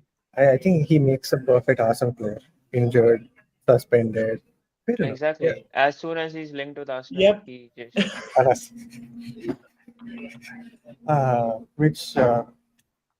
Which brings us to the end of the stream. 2 hours, 8 minutes, 9 concurrent views, close to 15, 16 likes. We try to hit the target. Thank you so much for all the people. Before we ended up, predictions. United versus Arsenal. We'll come back to the we'll come to the PSV game and all that later. But United versus Arsenal at Old Trafford. Predictions. Parth. If we score early, it would be 3-1 to Arsenal. If we aren't able to get a goal till the first 45 minutes, One prediction. man, come on. No. You can't put the parlay or whatever that betting thing goes on. Aye. If this happens, you give me one prediction. bro said parlay. 2-0 Arsenal. 2-0 Arsenal. Okay. Arsh.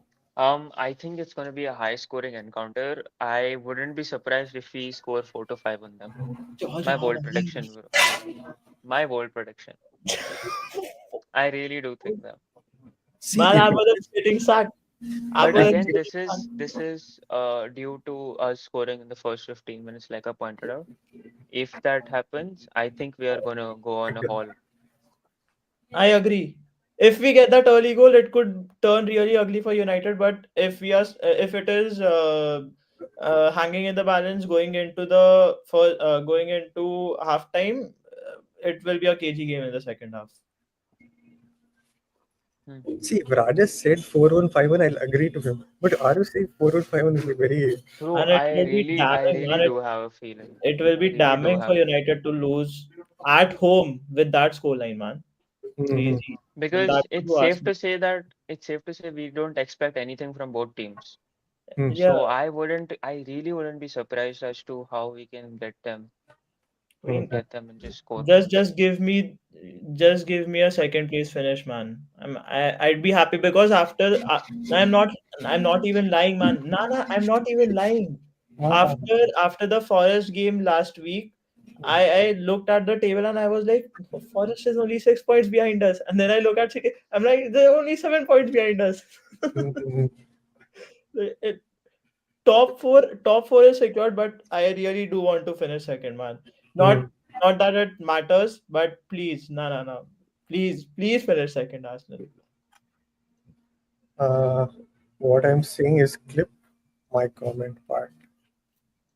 Nah, See, that part should not be clipped, man. Please, I will get cooked to no extent, man, for making that, an uninformed statement. That was that feel one. poor. Trust me, if PSG lose dramatically at Anfield, watch. And Anyways, that's Parth, an uninformed Parth, statement, man. Come on, brain pay fade. pay huh? attention to what an Old Trafford crowd can also do. Yeah. I agree. Pay You attention. you Will can they be just there? Will they be there? Because they're telling they're protesting, they'll go out of this thing, they'll I not mean, enter. considering they're protesting, they'll be louder, right? So, No. Apparently, it's a silent protest with just wearing something black, not even like red. oh, black for the funeral, fine. They're gonna get cooked anyways. Guys, This guy is gassing. This guy is gassing up the game, man. If we lose, this guy Which is the big has to team? be shipped. There, we are not playing a big team, right? A Yeah, team that is not yeah. considered in the top six is That not big. that isn't. I'm sorry to say this, man, but United isn't even mid-table, man. The- Whatever the fact is, bro. I'm I ending would this like to stream. treat the game as to how we were treated. So, please. My prediction will be a high octane game, um, a draw. Thank you. A bro high said high octane draw. octane game, but draw. High octane game with a draw. So what does high octane mean? Intensity, passion, Uh, energy. uh, Come Draw. on, United is playing, man. There won't be any passion. No, scrap that. I think there will be a fight, definitely. Bruno versus the referee, not with Arsenal. Bruno was a referee, but yeah. Anyways, that's our predictions. Guys, in the comment section, do let us know predictions. I'll wait for like 2-3 minutes and then we can wrap it up. 2-3 minutes too long for silence. I'll wait for like 30 seconds, which could be awkward as well, But but I'll wait for like but 30 seconds. those statements, man, the statements that Amorim passed, man. If we manage to get away with a win at Old Trafford, I want those statements to be talked about, man, in the next stream. Like, like, we've all been part of school, we've all been part of like good education, right? So we all have that friend who, gasses up, not gas, gaslights people saying, oh, bro, I didn't study shit. Bro, I didn't do that. Bro, I didn't do this. And then on the day he does well, or if he doesn't do well, he already said that he didn't do well. This is It feels like that. exactly this is Amorim. Amorim is very clever, man. Don't get it twisted. That guy might not be able to grind results, but the way he has not caught any smoke after having, I mean, he's lost 2 to 3 times more than he's won. I mean, Hmm. that's incredible, and still no one's talking about him, man. Mm-hmm. Yeah. Oh, not parts common, bro. My predictions. Definitely. You see, depending on the situation, whoever gets it right, I'll definitely clip them and like post it. Don't worry. Yeah. I'm there to give flowers to everyone possible. That is what the stream is about. Which brings to the end of the stream. To us, almost 15 minutes, 10 concurrent views. It's been amazing. I Yep. didn't get bored. I hope you guys didn't get bored. Do keep subscribing, do keep liking, and do keep commenting as well. Any final words, guys? Arsenal's team trained at the Emirates today. Wow. So Yeah. we're gonna cook, bro. Okay, Parth, any final words? Or I you can I completely. won't say that Arsenal. I'm just saying, let's have a good game. We are all here to celebrate football. Come on. Mhm, mhm. Okay. Final words from Ainsley is La Passon. Agreed. On. Final words from me. That day is all set up based on how India does against New Zealand. If India lose against New Zealand, I do not care about the Arsenal result. What time? What time is the United game? Wait, let me just check. 5:30 CET, so it would be like 10 10. o'clock. 10 o'clock. Yeah, it is 10 o'clock. Yeah. Okay. Oh yeah. 10 o'clock for you guys. Match would be done by then. Match should be done by then. Yeah. Mm-hmm. Oh yeah, it'll be done. It'll be done.